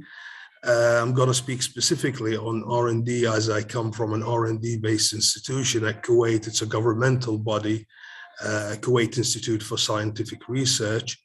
And first of all, we can't neglect the fact that we have a true sort of proportional relationship nowadays when it comes to expenditure percentage of GDP run by R&D and how much you can spend to gain from all of that. So in fact, some of these figures might not be very comfortable, but it is the reality of the situation. It's how much you're going to spend and how much you're going to gain. And if you see by figures of 2020, majority of countries will be in the margin of somewhere between 1 to 4.5% of their total GDP, which is targeted towards R&D expenditure. This margin, of course, you can see a couple of countries quite comfortable in their stature nowadays for the past 10, 15 years or so, namely the US and, of course, China. It is true that China is less than the US when it comes to expenditure, but the number of patents, the number of technologies are exponentially increasing with the number of researchers as well. So that's something to take account of. Nowadays, there's also a special focus when it comes to GCC countries. You can see specifically in the middle region, there are some countries that are quite in their comfort zone for the past 10, 15 years or so. Taiwan, Australia, Belgium, Germany, Netherlands. But Qatar is a definite candidate to keep an eye on. They're somewhere in the middle region and with increasing numbers of researchers, academics, and also an output when it comes to technology, patents, and so on and so forth, which is quite an understandable relationship, really. However, if you see also that all indicators nowadays, post-pandemic, and let's keep an eye also on the monkeypox. We don't know how things will be affected on an economic basis now. But you see that, for example, countries like Kuwait, they're barely updating their numbers. These numbers that you see in this figure are somewhere in 2012, 2013, I believe they were published. Kuwait has just basically spent about 0.01% of their total GDP towards R&D. No comparison with recent updated figures of 2024, US, China, or Japan, Germany. And all indicators actually show that spending is in effect lower and lower, actually, when it comes post-pandemic. This, of course, excludes private mega corporations, especially in the West, where their major shares of all of their net sales goes directly to R&D. I'm talking about usual suspects, of course, Meta, Facebook, Huawei, Samsung, Microsoft, Apple, Amazon, so on and so forth. Well, in Kuwait, we have the 2035 vision, which constitutes 7 pillars, and directly green recovery goes into 2 of the 7 main pillars of the government. These are basically, they come basically under both living environment and human capital investment. We can see that green recovery can go directly into training human capital. We can see also that green recovery can go directly for waste management infrastructure, which is the topic that I actually deal with on a daily basis on an R&D scale. Well, in Kuwait, we do have a high GDP. Population is not that high, really. It's about 4 million, including expats, but we do have a problem with waste management in Kuwait. There is no proper infrastructure. We have one of the highest plastic solid waste from the municipal sector production, not to mention that organics are also constituting about 50% of the total municipal solid waste load, which is a big thing to keep an eye on nowadays. And the prices, if it goes so on and so forth, could be 13.3 earths that we need to continue this with. A very simple reason for that is the fact that we still landfill in Kuwait in unsanitary landfills. There are some private entities with no direct green initiatives towards the citizen, as it were, which is also a good opening remark for circular economy, which Kuwait nowadays has started developing seminars and hosting seminars and workshops and frameworks. Remember now that R&D institutes, at the end of the day, their work ends with technical recommendations, results that come from lab scale, bench scale, semi-pilot, and pilot studies. It is the politicians, policies, frameworks, legislations that we have to work for in more concentrated efforts. And to do that, there should be a closer relationship with executive governmental bodies, such as ministries, public offices, and so on and so forth. Well, circular economy definitely is one solution, and we do need to develop markets and infrastructure for that, which is something that we have to focus on, and it's definitely a solution for R&D. It can establish a good recovery when it comes to waste, to fuel, to energy, to common commodities used on the market, which will boost the local economy. It will make citizens go for green recovery rather than being forced by taxation and overburdens with overburdening their pockets, basically. Well, there are a few examples of which that I would like to share with you today. Well, we have a government initiative project that we have established and patented a couple of technologies when it comes to waste, organic solid waste, plastic waste to fuels, namely working on the principle of pyrolysis. We obtain waxes that are comparable to petroleum fractions, light gases, oils comparable to diesel and gasoline. Such technologies have been also worked upon since the past few decades or so, but we do hold the patents for a couple of pilots, a couple of technologies, including one pilot. The other pilot is being also commissioned as we speak. R&D also goes hand in hand with governmental projects, especially when it comes to Kuwait. We have worked closely with Kuwait municipality, establishing the standards through a couple of projects for biodegradable plastics, for example. Our results are all published, of course, and post-pandemic and during the pandemic, while people were thinking of lockdowns or what have you, it was a big panic the world over, really. We were working also on surfaces from plastic waste coated with nanomaterials that we can actually have them as anti-COVID surfaces. The project is concluding, and we have close relationship working with also University of Wolverhampton now in the UK. So with such, we can only think of the next level and the next phase, which is taking this work on an industrial one, which through international collaborations and funding from a number of funding bodies, we have also managed to work on bio-oils.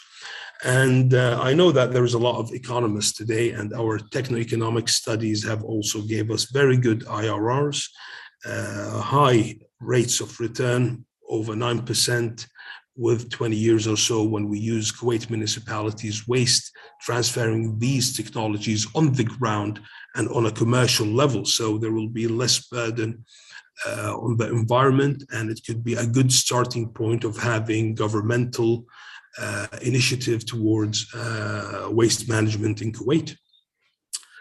I don't want to be I don't want to take over my 10 minutes, which I've already done. So thank you very much once again, and I'm happy to take any questions. Thank you very much, Dr. Sultan, for that fascinating overview of some of the research that's going on at Qusr in the pursuit of a green recovery. Remind everybody, first of all, that if you have questions, please use the Q&A or the chat, and anyone who's would like to follow in Arabic, we have interpreting. I have a question for Excellency Dr. Nira. You're someone who used to be a full-time researcher when you were doing your PhD, and you did a subject that was, your thesis is not something which anyone can pick up and read casually. It's a technical subject. And then you switched to being a diplomat. So what advice do you have for researchers who want to be able to communicate with diplomats? Because it's not easy for researchers. We're trained to speak to each other. We're not trained to speak to the ones who make the decisions. So, and also, you're now the director of an academy which trains the diplomats. So, yeah, what advice do you have for the research element of civil society in reaching out to diplomats? Thank you, Dr. Amar. I think this is a very important question, and it is one that I probably don't have a very straightforward answer to. I think the lack of communication between the two fields should be bridged so that we understand each other's languages. Now, let's not forget that at the end of the day, we have humans operating as diplomats and we have humans operating as researchers, and we use words to communicate with one another. However, what ends up happening is when diplomats are representing their governments, they're representing the national interests of the government there. The first step, I think, fundamentally, if I look at it in terms of what should be done towards diplomats rather than the other way around, is that they need to understand the nuances. And when they operate in a field that, as Dr. Sultan mentioned, is very technical, and it comes to actual scientific knowledge, the bare minimum that we can do in terms of preparing diplomats is giving them the tools to at least understand it and appreciate it, and appreciate the science that goes into it, appreciate those nuances, and then you could have a conversation happening from that side. In terms of how think tanks can approach diplomats, I think engage them.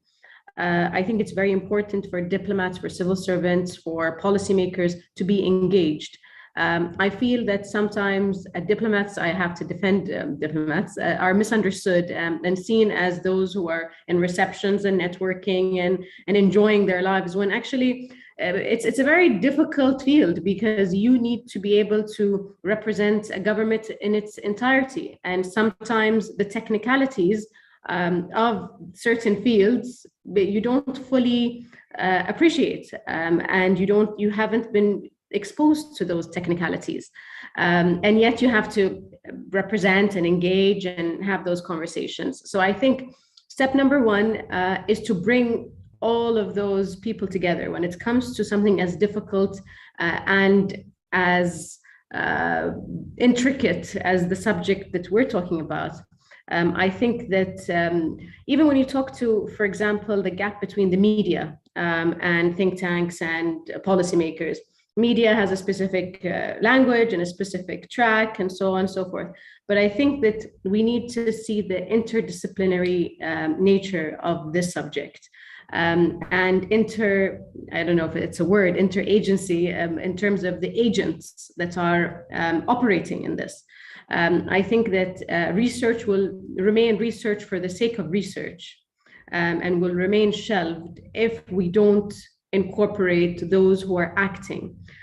Incorporate them by also understanding their frustrations, understanding their logic, understanding their perspective. And I think the specific experiment that I mentioned earlier was one that opened up doors for me, because when I spoke to some of the diplomats, I thought that they were also quite confused when it came to the scientist and the academic who spoke very technically about sustainable development and climate change. And I thought that confusion was great, because that's when you understand that there's a very big gap between the conversation we're having and the conversation they're having. So that's the starting point. And I think that, again, I mentioned this, but your event is a testament to what I'm mentioning, because I think that you're bringing in people from various fields who are sitting together and talking and reflecting. So I think that think tanks have responsibility when it comes to this field, and the responsibility is to build this platform where people could openly converse and reflect on the role, not just the actual subject, but the role as well. Thank you, Your Excellency. As Dr. Wang mentioned earlier, Larry Summers, if you want to see, so I think it's important to note, Dr. Amira, that the language, the communication needs to be, how should we say, face-to-face sometimes, because a lot gets lost when some of this happens electronically. And I don't mean via Zoom. I mean, if you look at social media, you mentioned Dr. Wang, Larry Summers, and many other economists. And Larry Summers is someone who was Treasury Secretary, so he's someone who was a politician as well as an economist. But if you see the dangers of unfiltered communication between researchers, especially economists and policymakers on Twitter, you can see how much of a train wreck it ends up being, and I'm sure it can be even worse for some of the more technical fields. Now, Dr. Wang, a question I have for you regards China and its diversity. So China, in the previous session, we talked about how when humans are not very good at tackling crises until they feel the impacts. Now, China is huge. Some parts of China, like Beijing, have felt pollution and climate change very tangibly, in terms of the air pollution and so on. Whereas other parts of China probably have no sense of climate change. And so, have you sensed the civil society? Have you seen the differences? For example, do you see in Beijing much more interest in climate change issue among civil society because people see the pollution and so on, whereas in other cities, other big cities which are insulated from the climate change effects, you see civil society taking issue, focusing on other issues? Is that because China is such a big country, you can have the benefits of big variation inside it. It's a world in of itself. So yeah, I'd like you to talk about the diversity in experience within China. Yeah, thank you, Omar. Yes, absolutely. The consensus to build on the climate change, and of course also the environment sensitive among the public is a huge task. I mean, I remember 7-8 years ago, I mean, Beijing is heavily polluted, and maybe 10-20 years ago, people in China think, before they join WTO, they say, okay, you developed countries that you already polluted. Now time for us to develop. Why not? Don't let us to pollute. But then they find that is the past lessons is good for China as well. So China should avoid those mistakes that or the path that other countries take in terms to reach the industrial development. So now you see for the Beijing for the last 5 years, I mean, certainly the smoke is gone, and you felt so clear. Whether you have Olympics here, you have all the international events. I mean, the weather is great. And one other thing I think China is doing is the government has actually play a huge role in terms of this building up the consensus, and all the civil societies, all the Chinese organizations are quite responsive to the government call, because I think that probably has something to do with Chinese culture. With 5,000 years uninterrupted, people are really looking for the better position from the government. But then the government has to make a right position before all the feasibility study, think tank reports, and come to that kind of right consensus. Once the consensus is reached, this top-down approach is very, very fast, effective. For example, last year, China suddenly have a power shortages. The reason for that is all the local municipality, all the local government is cutting down the emission of coal burning, and then suddenly China suffered this a huge shortage of heating and energy supply, and so that is overdone, sometimes. So I think if we can reach a right balance, if we can really work on that with right civil society, think tank, institutions, research, and government approach, with the Chinese culture, they normally have a very effective central coordinating capability. But sometimes you have to be careful not overdone that, like COVID. We have to be, relax a bit on that probably. But again, I'm saying that this environment issue, that once the President Xi said that we have to reach that before 2030 and 2060, I mean, China is geared up to doing all the best they can. And then normally, this kind of a government style, one 5-year plan after another 5-year plan, one centennial plan after another centennial plan, seems to be working. Like, they said by 2020, they're going to lift all the extreme poverty. And 2020, they've achieved that. Now China has lifted 800 million people out of poverty, and really wiped out all the extreme poverty. So that is something I think this top-down and bottom-up approach is really effective here with the Chinese culture. So, but also working with the international community. So I think we need to work with the international community, dialogue, set up standards, consensus, and with the international, watching and monitoring, and we could reach the target. But the key is we have to work together, not really fight each other, not diluted or distracted by these geopolitical tensions. That really worries me a lot. Yeah, thank you. Regarding you mentioned China's success in combating poverty. I think that the Millennium Development Goals were at the global level were achieved to a large degree, and I think a significant proportion of that was actually just because China had so much success in shifting people out of extreme poverty. It looked like it was a global achievement. Actually, it was mostly a Chinese achievement, although obviously China's membership in the WTO was an important contributor to that. Just to add to Dr. Mira's comments, we have a comment from Nur Jamal Jalilova, who says that she fully agrees on the role of diplomacy in tackling environmental issues, and she says the UN has the Regional Center for Preventive Diplomacy for Central Asia, which is dealing with water diplomacy and other issues in the region. And she invites, we all invite you, I should say, to examine the documents and research therein. We have a question from Dr. Ahmed Al-Khouli for Dr. Sultan. Urban solid waste management is an indicator of good urban governance. Would you please shed light on linkages between initiatives for green recovery in terms of improved urban planning and management? I should emphasize that Dr. Ahmed Al-Khouli is an urban planning expert. So I would like to hear your perspective, Dr. Sultan. Well, it's definitely a very good question that I'm quite passionate about. So thank you very much, Dr. Umar and Dr. Ahmed Al-Khouli for that question. But I just would like to comment very quickly on a couple of things that were mentioned. I totally agree with Professor Wang. China has tried in light years with their work towards poverty, and I believe China has been getting a lot of stick lately about their pollution in the last couple of years or so, but that's just basically not very much so fair towards China. If you see the carbon emission per capita for China is about 8, I believe, tons on an annual basis. Which is very similar to Germany, where I'm staying at the moment, and similar to the US. The US is about 15, I believe. That's similar to Canada as well.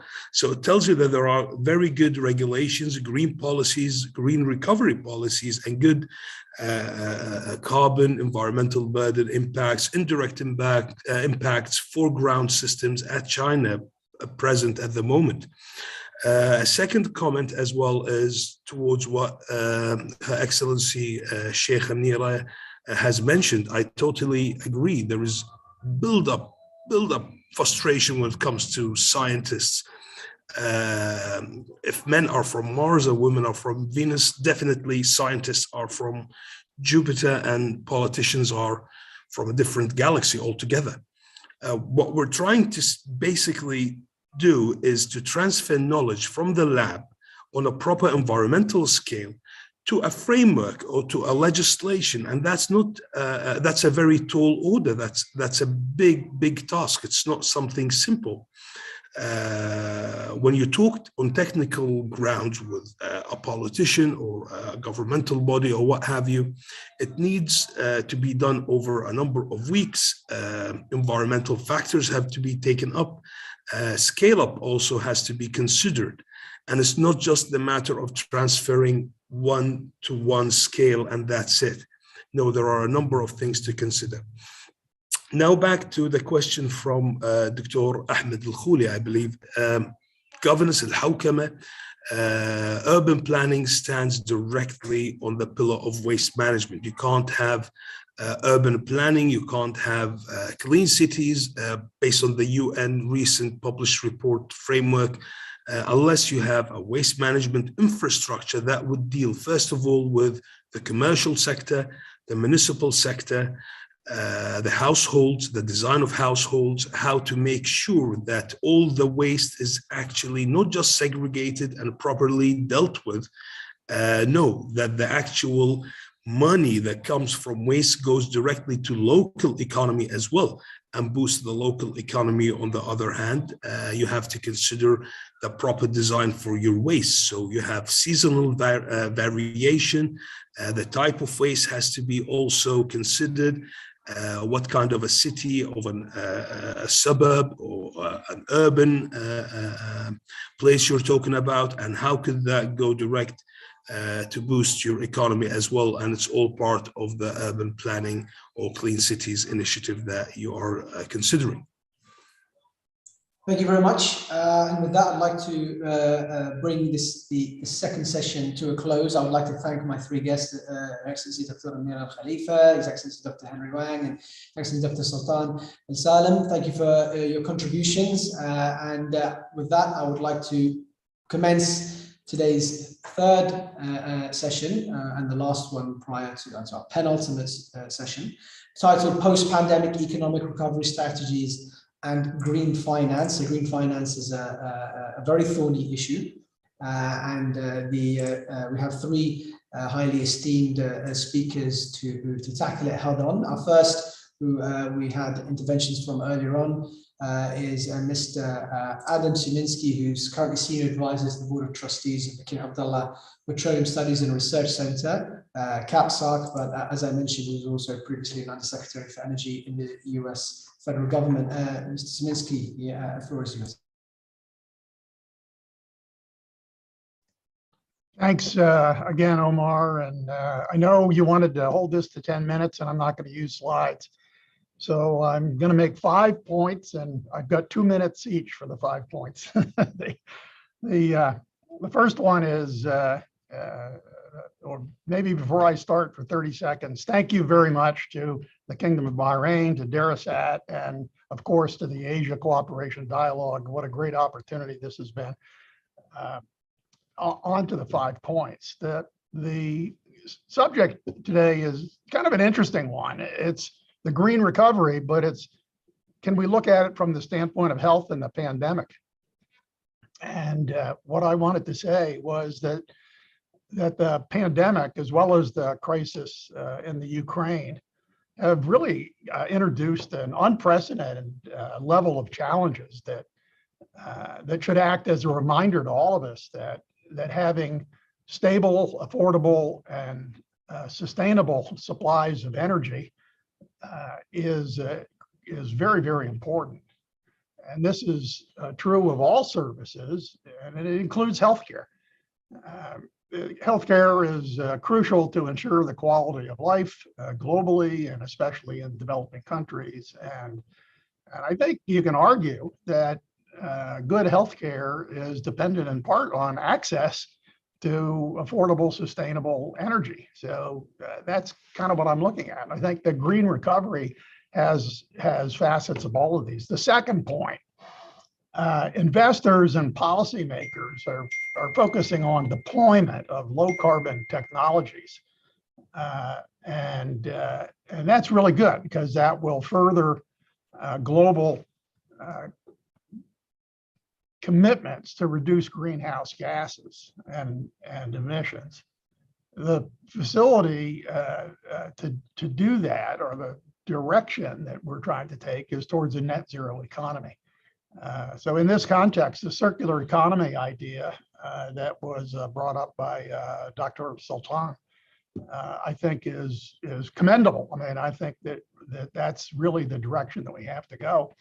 Technology, policy, and markets identified, and circular economy can be extended, though, and that's what I would like to do, is talk about how by adding, in addition to reduce, reuse, and recycle, you can add remove and have 4 R's and have a circular carbon economy. So now I want to just talk about really quickly.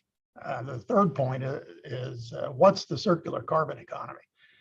And the circular carbon economy says that you have to have not just efficiency and renewables and even nuclear.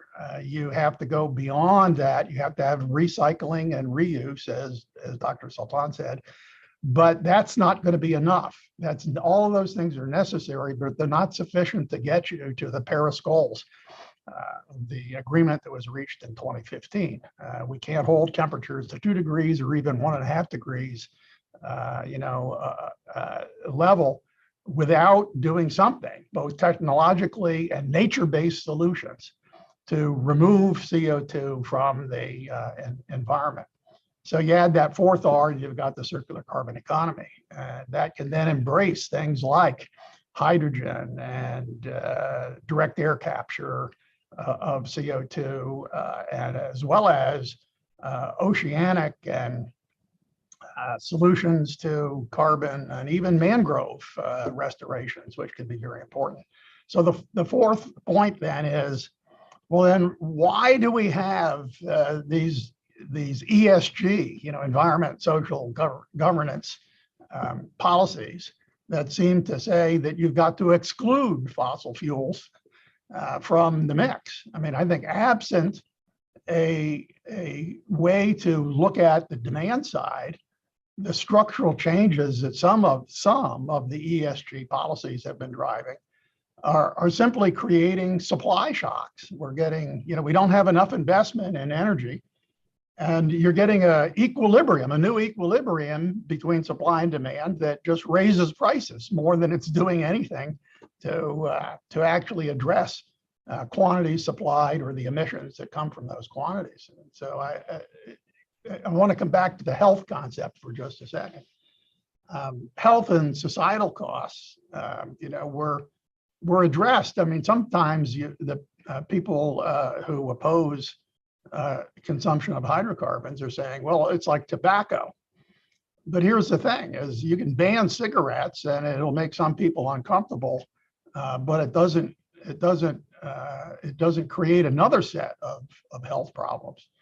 Shortages of energy can result in very, very serious problems associated with the inability to enter modern life and the alleviation of global poverty. So that's why, in fact, I think that we could talk about an energy transition rather than suppression or cessation of energy. And it's kind of what we were talking about earlier. Right? Consumers like energy. And so what we have to find ways is to supply consumers with energy that doesn't harm the environment. Okay, so I said I'd have 5 points. The fifth point is I just wanted to agree with Sheikh Abdullah and what he said at the very top of our program here, that any strategy to achieve a recovery, a green recovery, will face challenges, and that then shifting to Sheikh Munira, she said, look, we need to learn to train diplomats to accelerate pragmatic solutions to regional and global challenges, and get better technical knowledge among those diplomats, and get them to work on these very serious problems that we have, but from the standpoint of pragmatic solutions rather than pie in the sky. So thanks very much, Omar.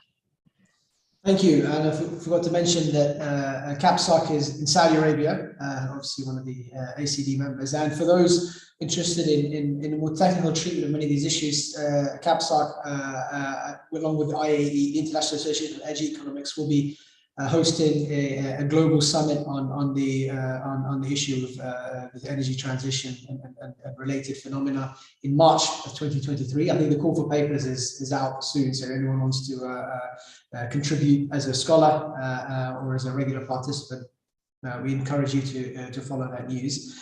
Our second speaker today is His Excellency Dr. Anil Salman, who's the Chair of Economic Security at the Islamabad Policy Research Institute, obviously in Pakistan. Your Excellency, Dr. Anil, the floor is yours.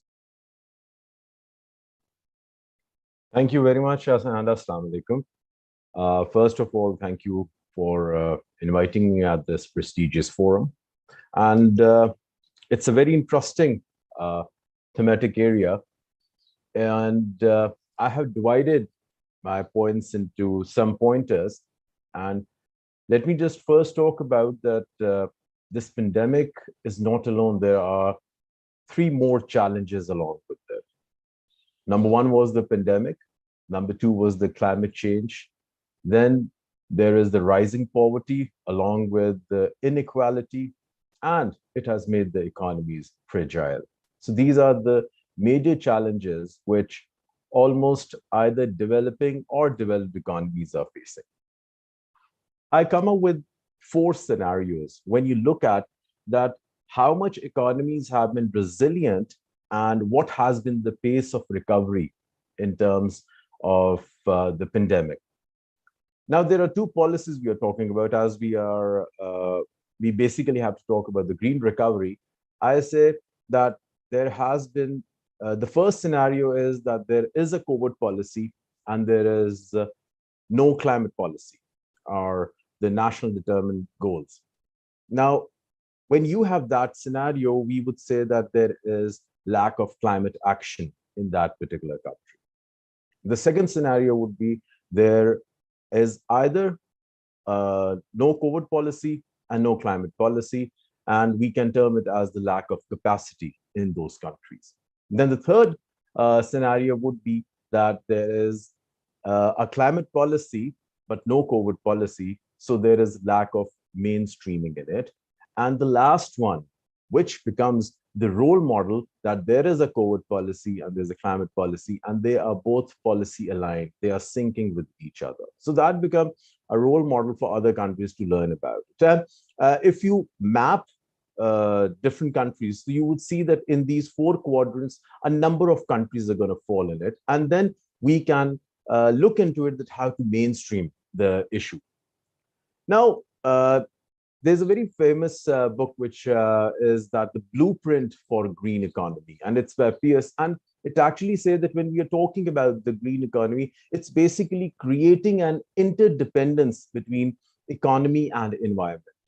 And being an economist, I said that there are three broader categories which countries can see that which model fits into it. And the number one is the green Keynesian. The number two is the green Schumpeter, and the third one is Pigovian. Now, looking into these three models, you will see the core is that the government is the major actor.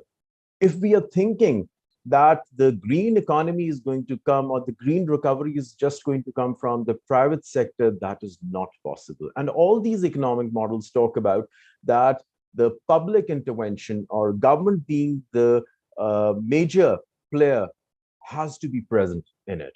And if you are going to negate it, it's not going to work. Even in a country like US, when I was working with the New York State Department, it was basically the government which was incentivizing the private sector by different incentives, by talking about the carbon footprints, by looking into the mitigation measures. So all the economic models gear towards that, okay, the government is important.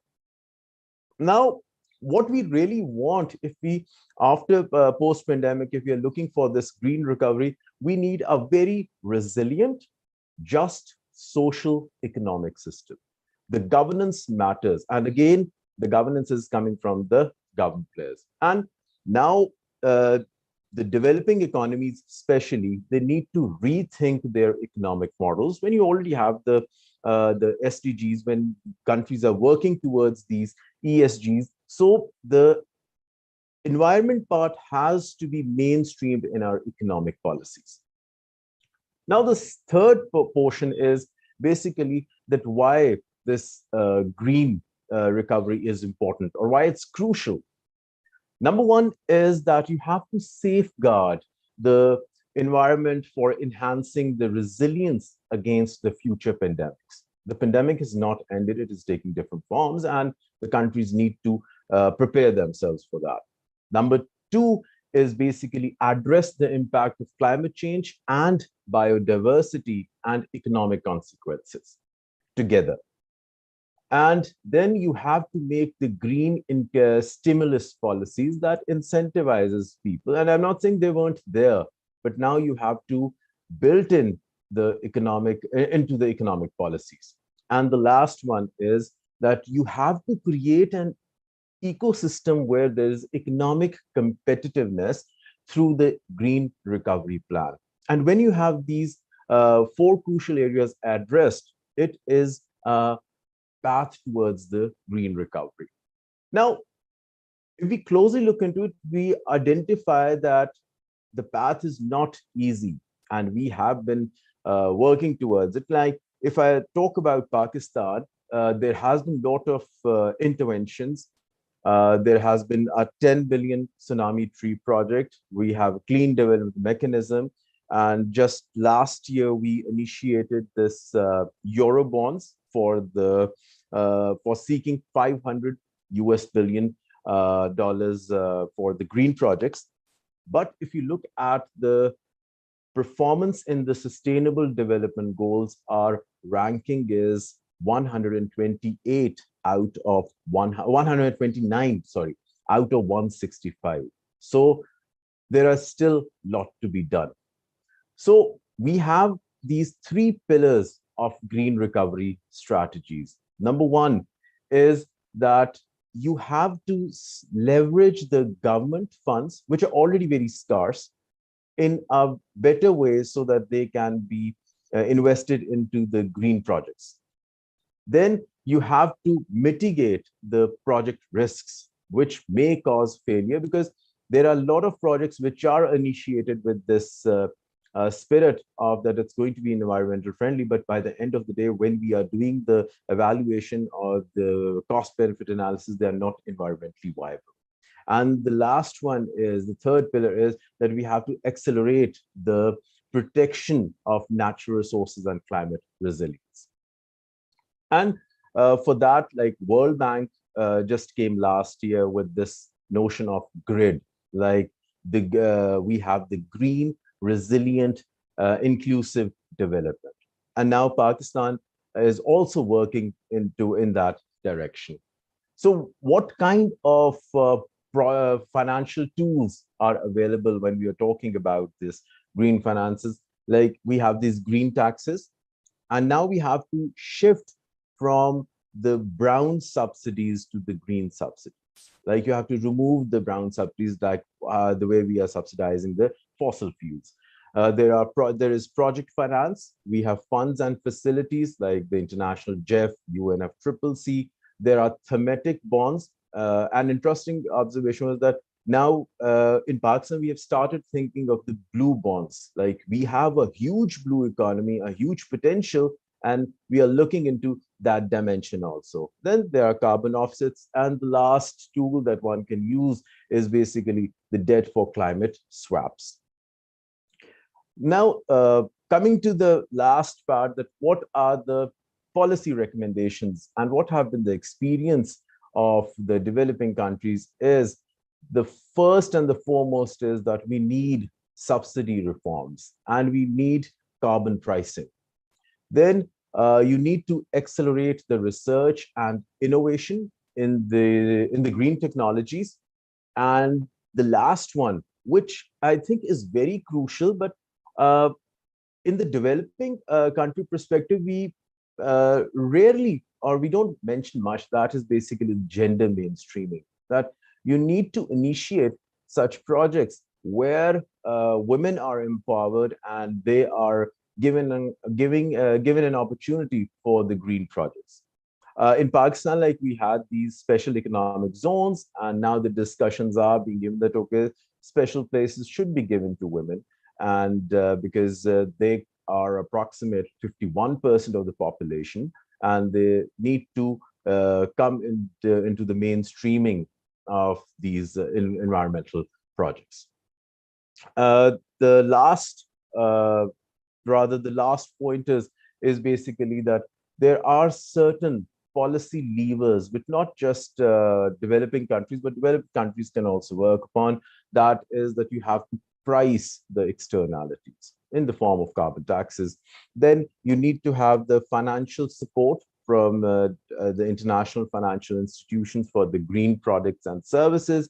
Then you need to catalyze the private sector. Once the government has started their initial work, then you invite the private sector, and this will catalyze, this will actually incentivize the private sector to work on this green recovery projects. And you have to make the public investments, you have to support the innovation. And the last one, that you need to change the behavior of people. It's not development, as Debalder would say, that it's developmentality. That once people start thinking in terms of green recovery, in terms of climate compatible development, things will definitely change, as it was going to be a consumer driven. Thank you very much. Thank you very much, Dr. Anil Salman. And our third speaker is from the Republic of Korea, Dr. Anna Choi, who's the Director at the Department of Policy Innovation at the Future Consensus Institute. And we, Dirasat, recently had the pleasure of visiting. If anybody has a sabbatical and they want somewhere with peace and quiet and nice air to do their sabbatical, I recommend you apply to a sabbatical at Dr. Choi's institution, because it's actually situated in the mountains outside Seoul. It's a beautiful campus, and it's the ideal place to work in peace and quiet. The floor is yours, Dr. Choi. You're still on mute, Dr. Choi.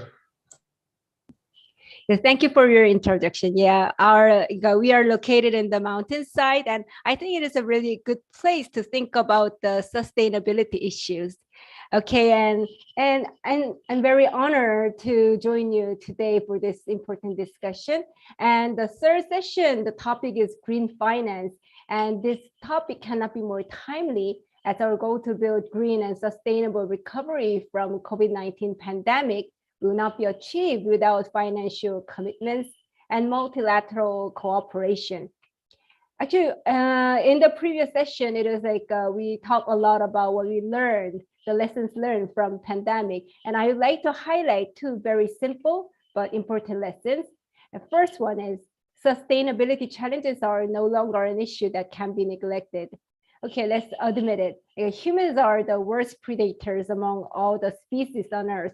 And there has been a continuous warning that if we don't change our unsustainable lifestyle, there will be no future for us. When we work to solve this problem, but our effort to make resilient and sustainable Earth was slower than it should be. And we had made multilateral pledges, but mostly we are significantly far from where we should be. And there is a word like a blessing in disguise. And I think the pandemic forced people to take it as a wake-up call that the nature has sent the whole humanity a crucial message that we must change our unsustainable lifestyle. And the second lesson we learned were we are all in the same boat. As we are witnessing now, the pandemic will never be over until it is over everywhere.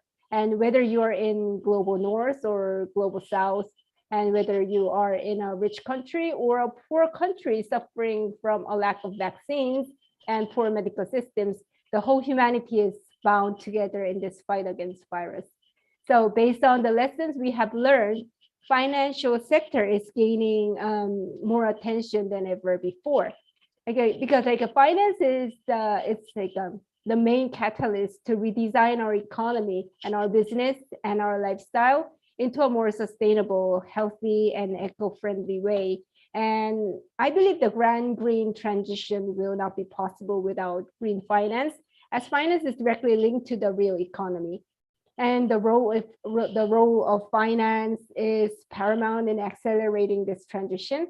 And also this grand green transition cannot be achieved by one country or by government efforts alone.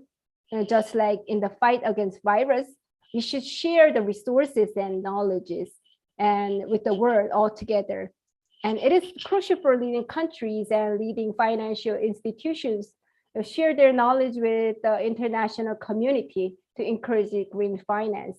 It is a task that countries in the globe, companies and consumers, public and private sectors, everyone should work together. And today, I'm going to introduce some efforts that Korea is making toward green finance and the challenges we are facing. If you look back to the history, the launch of UNEP Finance Initiative, it was in 1992, quite far. And it was actually, I think it is the first step of global collaboration for sustainable finance. And in Korea, we also recognize the importance of sustainability. However, as our economy was depending heavily on manufacturing sector, especially heavy and chemical industry are having a large share in the economy. Sustainability issue cannot be the priority. So in Korea, some meaningful change can be found first in 2009 And at the time, government announced a policy initiative, which is called Green Growth Plans. It is like promoting investment on eco-friendly industries. But the need for stronger commitment grew from the shock of COVID-19 pandemic. And it was our chance to really transfer to the going green. And in 2020, to cope with the dual crisis from the COVID-19, the health crisis and economic crisis, the government announced Korea New Deal initiative, and the Green New Deal was a part of it. It is like we pledge to achieve net zero emissions by 2050. And it also includes like stopping public financing of new overseas power plants. And the financial, the state-backed, the financial regulatory institutions start initiatives like Financial Services Commission and Financial Supervisory Services. They first accelerated their efforts for green finance. So, and policy finance institutions like KDB, the Korea Development Bank, and pension funds, and some major financial companies like KB or Shinhan, they are the number 1 or 2 like financial companies in Korea. They pledge to cut investments in fossil fuels and make their investment portfolios carbon neutral by 2050. And the companies are rapidly adopting ESG strategies and increasing ESG investment. And to encourage this the trend, the Financial Services Commission announced a plan of making ESG disclosure mandatory for all KOSPI listed companies by 2030. And this will be done in 3 phases. So for the companies with the big capital size, they have to move faster than to 2030. And to respond more actively on green transition and take a responsible role in global stage, financial authorities last year announced the support for the Task Force on Climate-Related Financial Disclosure. In short, it's called TCFD, and its recommendations. It is about like actively disclosing details regarding climate change related risks and opportunities. And now this means we need a very clear standardized framework to tell what counts as green and what does not. And it should help businesses and consumers make proper distinction about what is really green and what is just greenwashing. So to respond to this change, Korea government developed our own taxonomy, which is called K taxonomy. It's developed with Korean context, and it was introduced last year. I think it is expected to serve as a reference point and help businesses wishing to make a transition to a green sector, and help investors who are looking for investment opportunities in green projects, and help financial institutions who are granting loans to green companies. And most of all, I think these taxonomies will help preventing the greenwashing. And the state-backed financial institutions also launched a joint consultative body.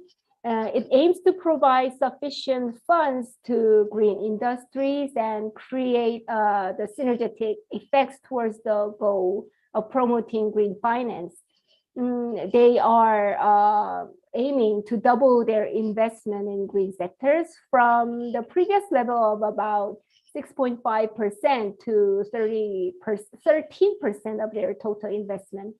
And these are some main efforts that Korea is making recently to promote green finance.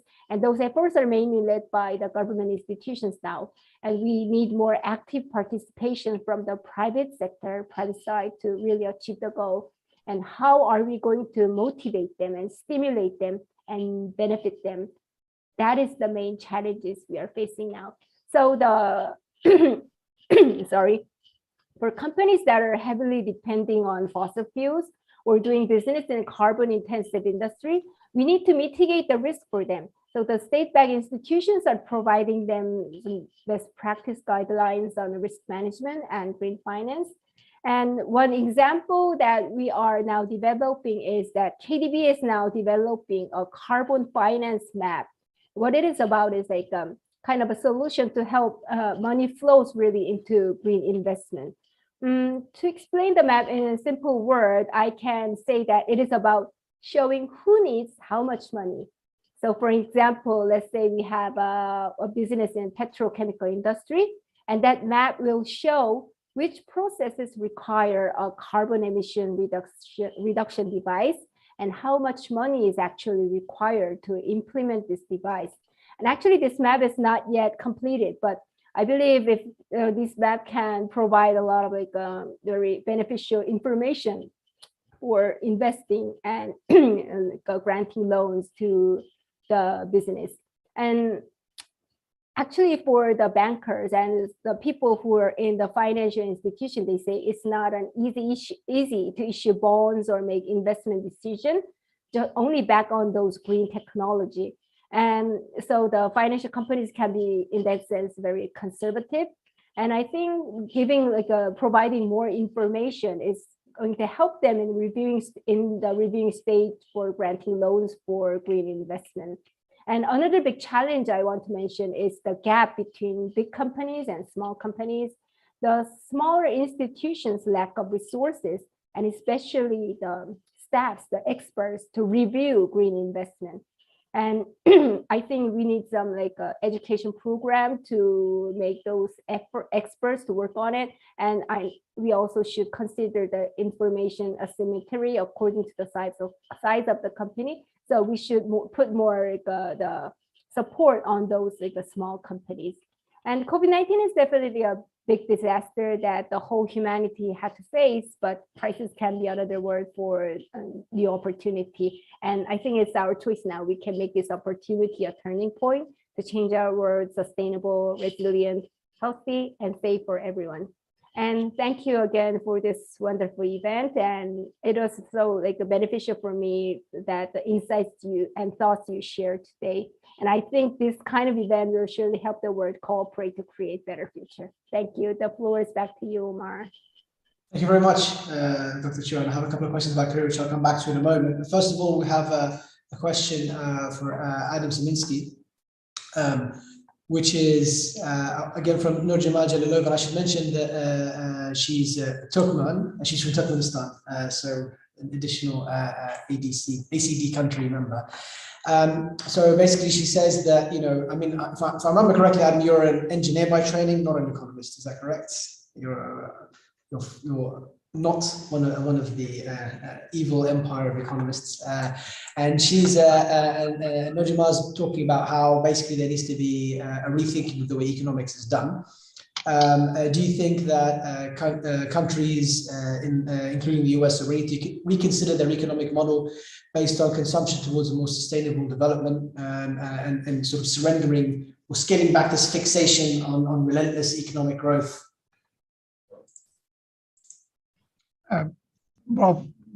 Thanks, Omar, and thank you, Nur Jamal, for the question.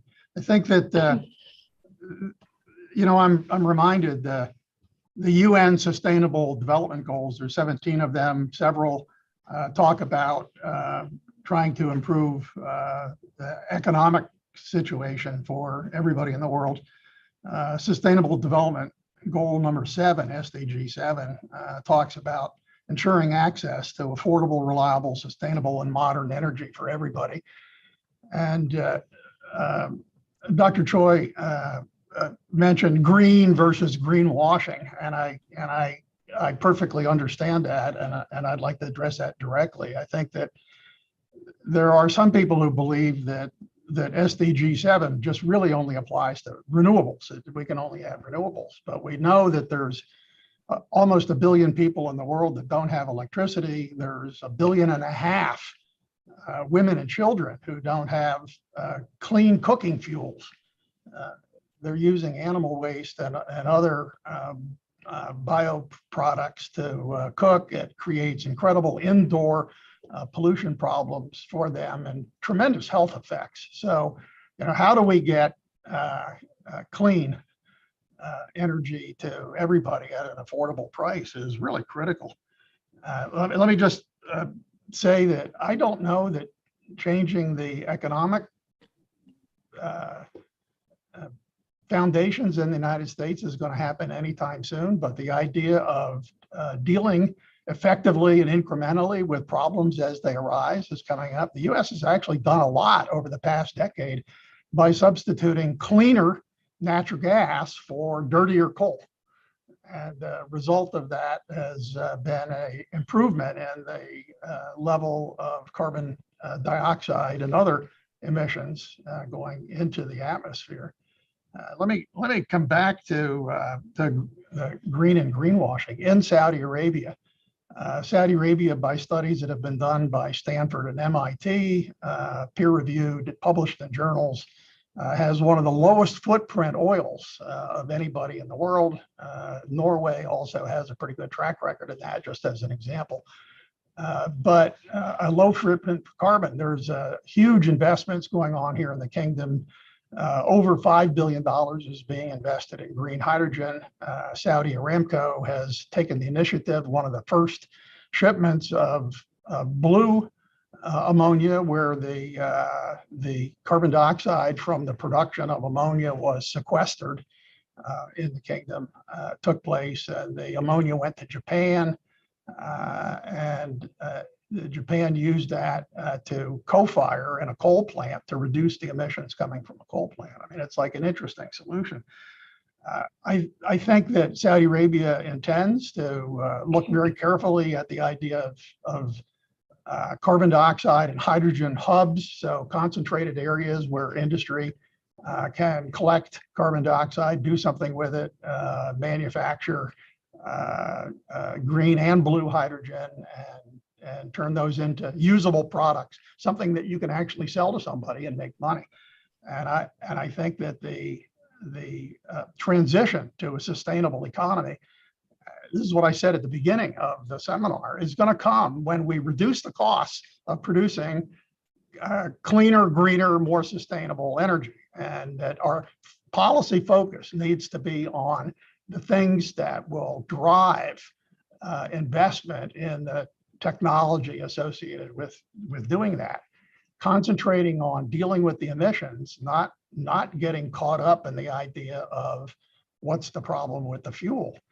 China actually has done a lot by improving the combustion characteristics of its coal plants.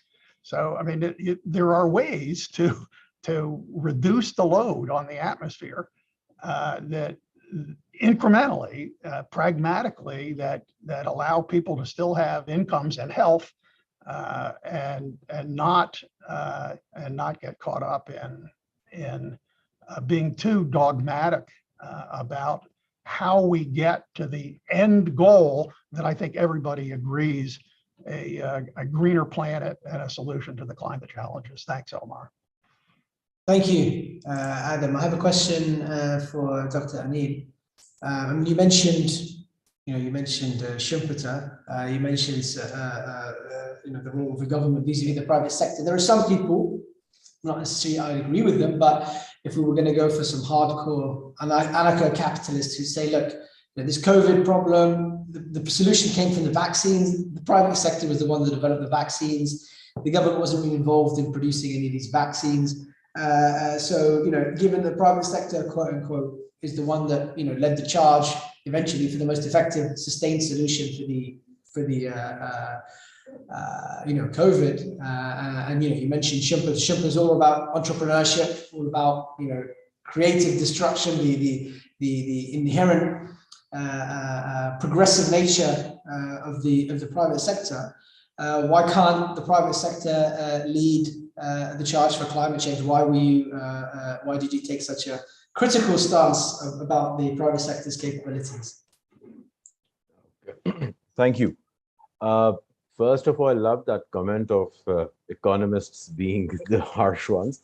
Well, you are right that markets derive innovation, markets have the solution, and we have seen that markets have been very efficient. And I'm not giving a very a kind of hardcore belief that, okay, government is important, but we have seen that post 1930s, it was the governments that actually came and pulled out of the Great Depression. Then in 2008 also, we saw that the capitalist economies, if markets had that potential, they could have gone out of that financial crisis on their own, but it was the government which was helping.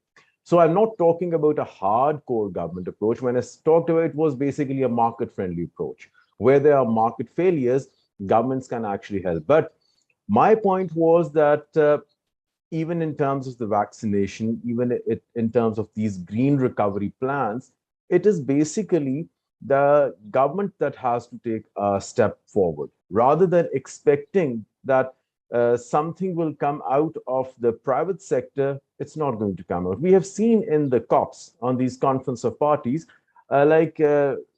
now we are involving the multinationals, we are involving the private sector, and we are looking out for the solutions, the market-based solutions like the carbon trading.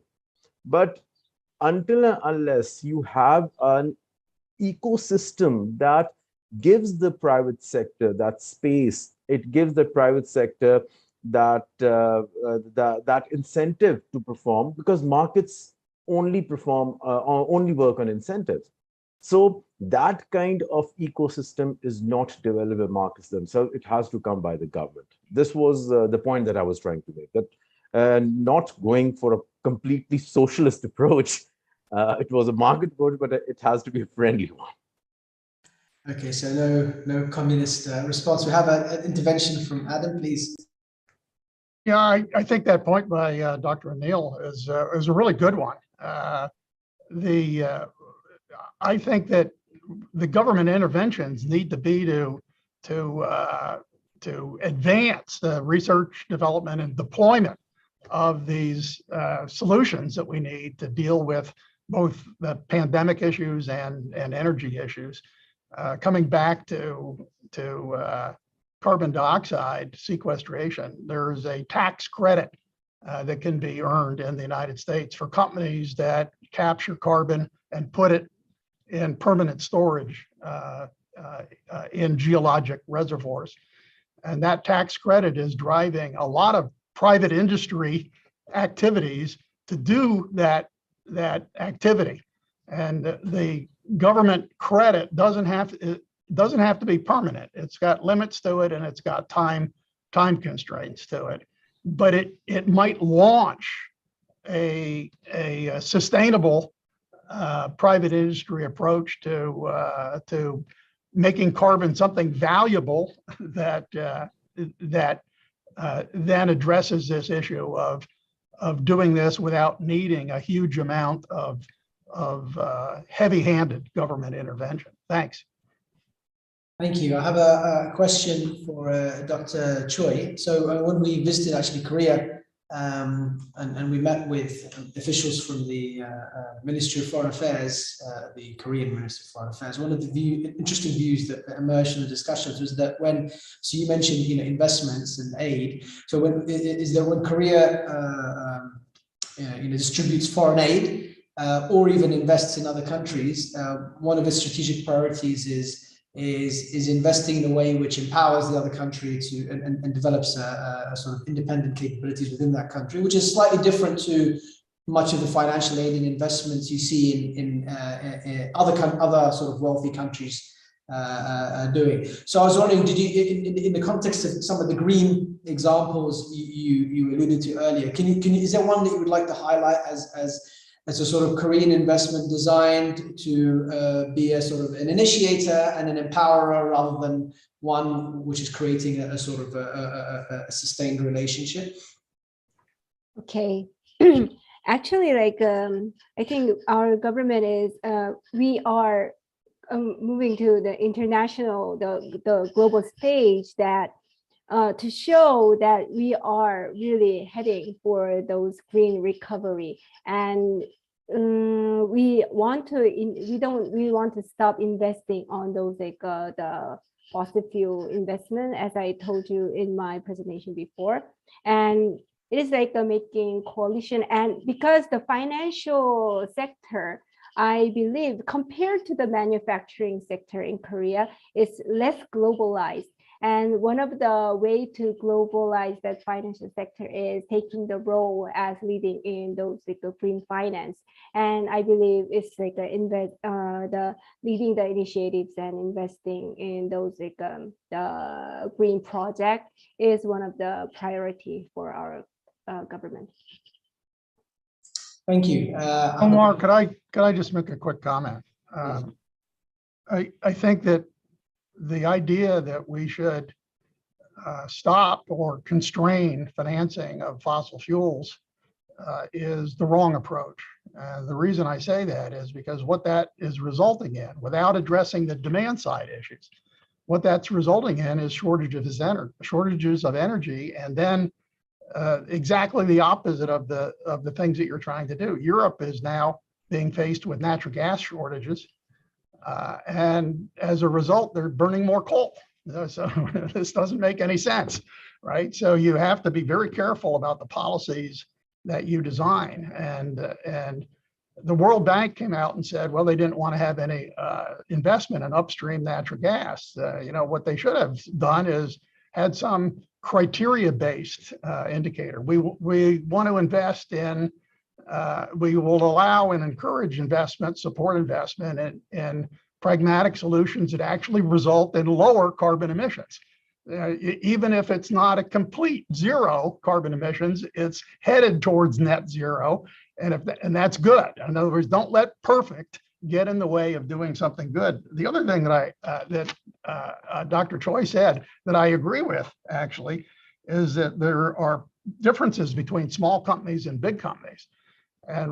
And again, an unintended consequence of cutting off investment to big companies is they spin off the big companies who actually have the management capability and the financial capability to do better, not perfect, but to do better, are spinning off their high carbon subsidiaries into smaller companies owned by somebody else, so that they can, and those smaller companies don't have the same level of incentive to actually deal with the problem. So I really think that we should think about, you know, that's a greenwashing problem. You know, forcing big companies to get rid of things just because it looks good on paper is actually anti-green.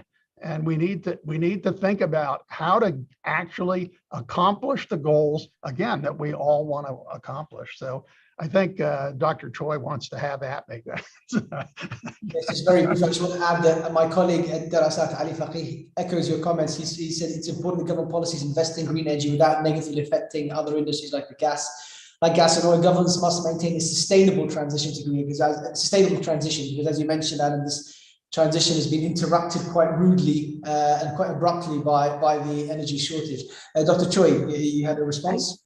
Yeah, I want to add some comments on like Dr. Zimensky's like comments, and it was a very nice point. And like I want to share some example that Korea recently had a presidential election, and the government has like transferred. We changed it, and then I introduced you about the taxonomy, and that is the essence of the value of the community, that the value that that society is sharing. And from the neutral power plant, there's the former government and the present government has a different point of view on how to see it, and putting it into a green taxonomy or not, it is kind of one issue, because we introduced the taxonomy last December, and then we had a government change, and how you see it as is it green or not, it depends on the value you have.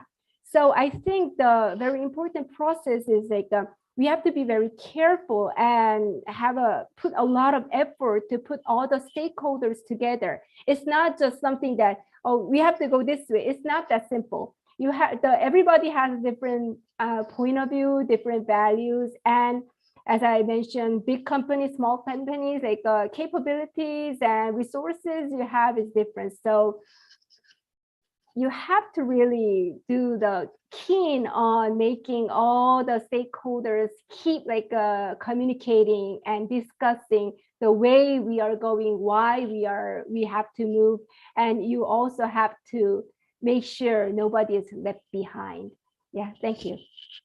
Thank you. And then before we move on to our closing remarks, I have one more question from the audience from Mr. Neil Blushi, who's a diplomat, Omani diplomat in Bahrain, in the Omani embassy of Bahrain. And she has a question which I'll pose to Dr. Anil Salman, which is, she said the Rio and Paris summits along with the IMF all adopt the concepts of sustainability to support financial stability and recommend its integration within all countries. Currently, in light of this global pandemic and all the changes we have witnessed, will there be further changes with regards to our responsibilities towards the environment for our sake and the sake of future generations?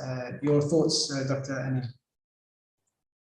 Thank you very much. A very pertinent question that since Paris, we had this Glasgow Pact also, and we can see that our financial priorities has changed after the pandemic with reference to climate and with the reference to the sustainability. And now we have started this ESG. So in the coming years, what we see, I am being an optimist. I see that, and Dr. Cho also talked about that, COVID has taught us two things. Number one, that we have to think in terms of sustainability.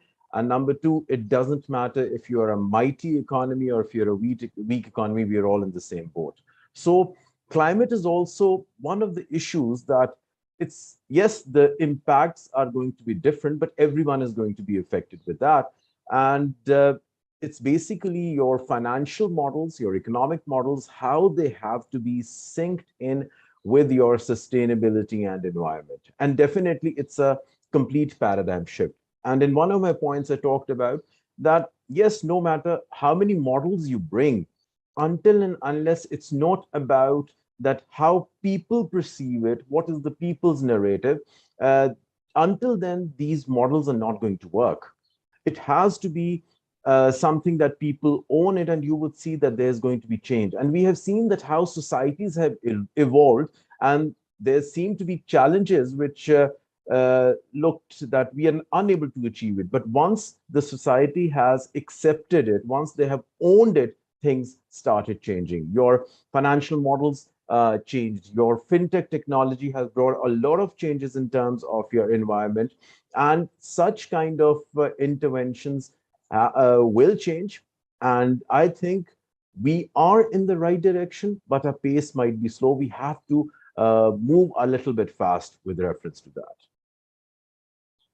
Thank you very much. And with that, I would like to bring the third session and all the interactive sessions to a close. I would like to thank my three guests, Adam Saminsky, Dr. Anil Salman, and Dr. Anna Choi. And with that, I would like to hand over to the Executive Director of the Bahrain Center for Strategic International Energy Studies, Dr. Hamad Ibrahim Al-Abdallah, to deliver the closing remarks. Dr. Hamad, the floor is yours.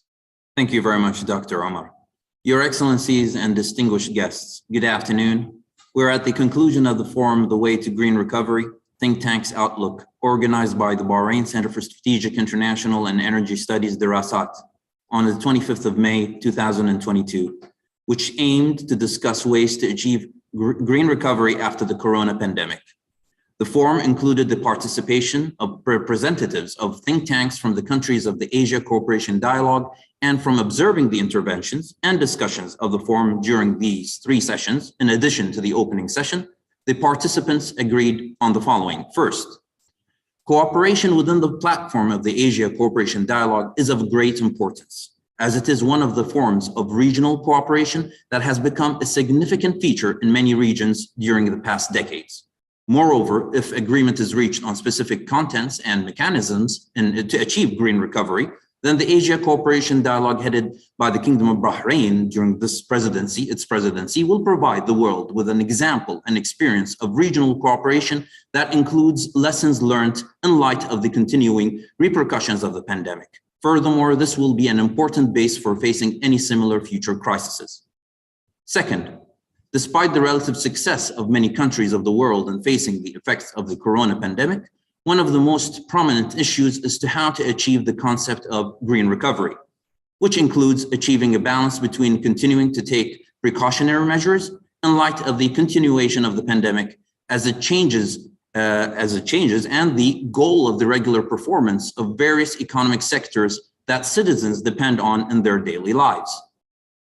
Third, the ability of countries to achieve green recovery, despite being a support for national economies, is at the same time in line with the United Nations Sustainable Development Strategy 2030, and therefore the movement of individuals must be supported between the countries of the Asia Dialogue Group, because encouraging tourism is one of the aspects of achieving green recovery.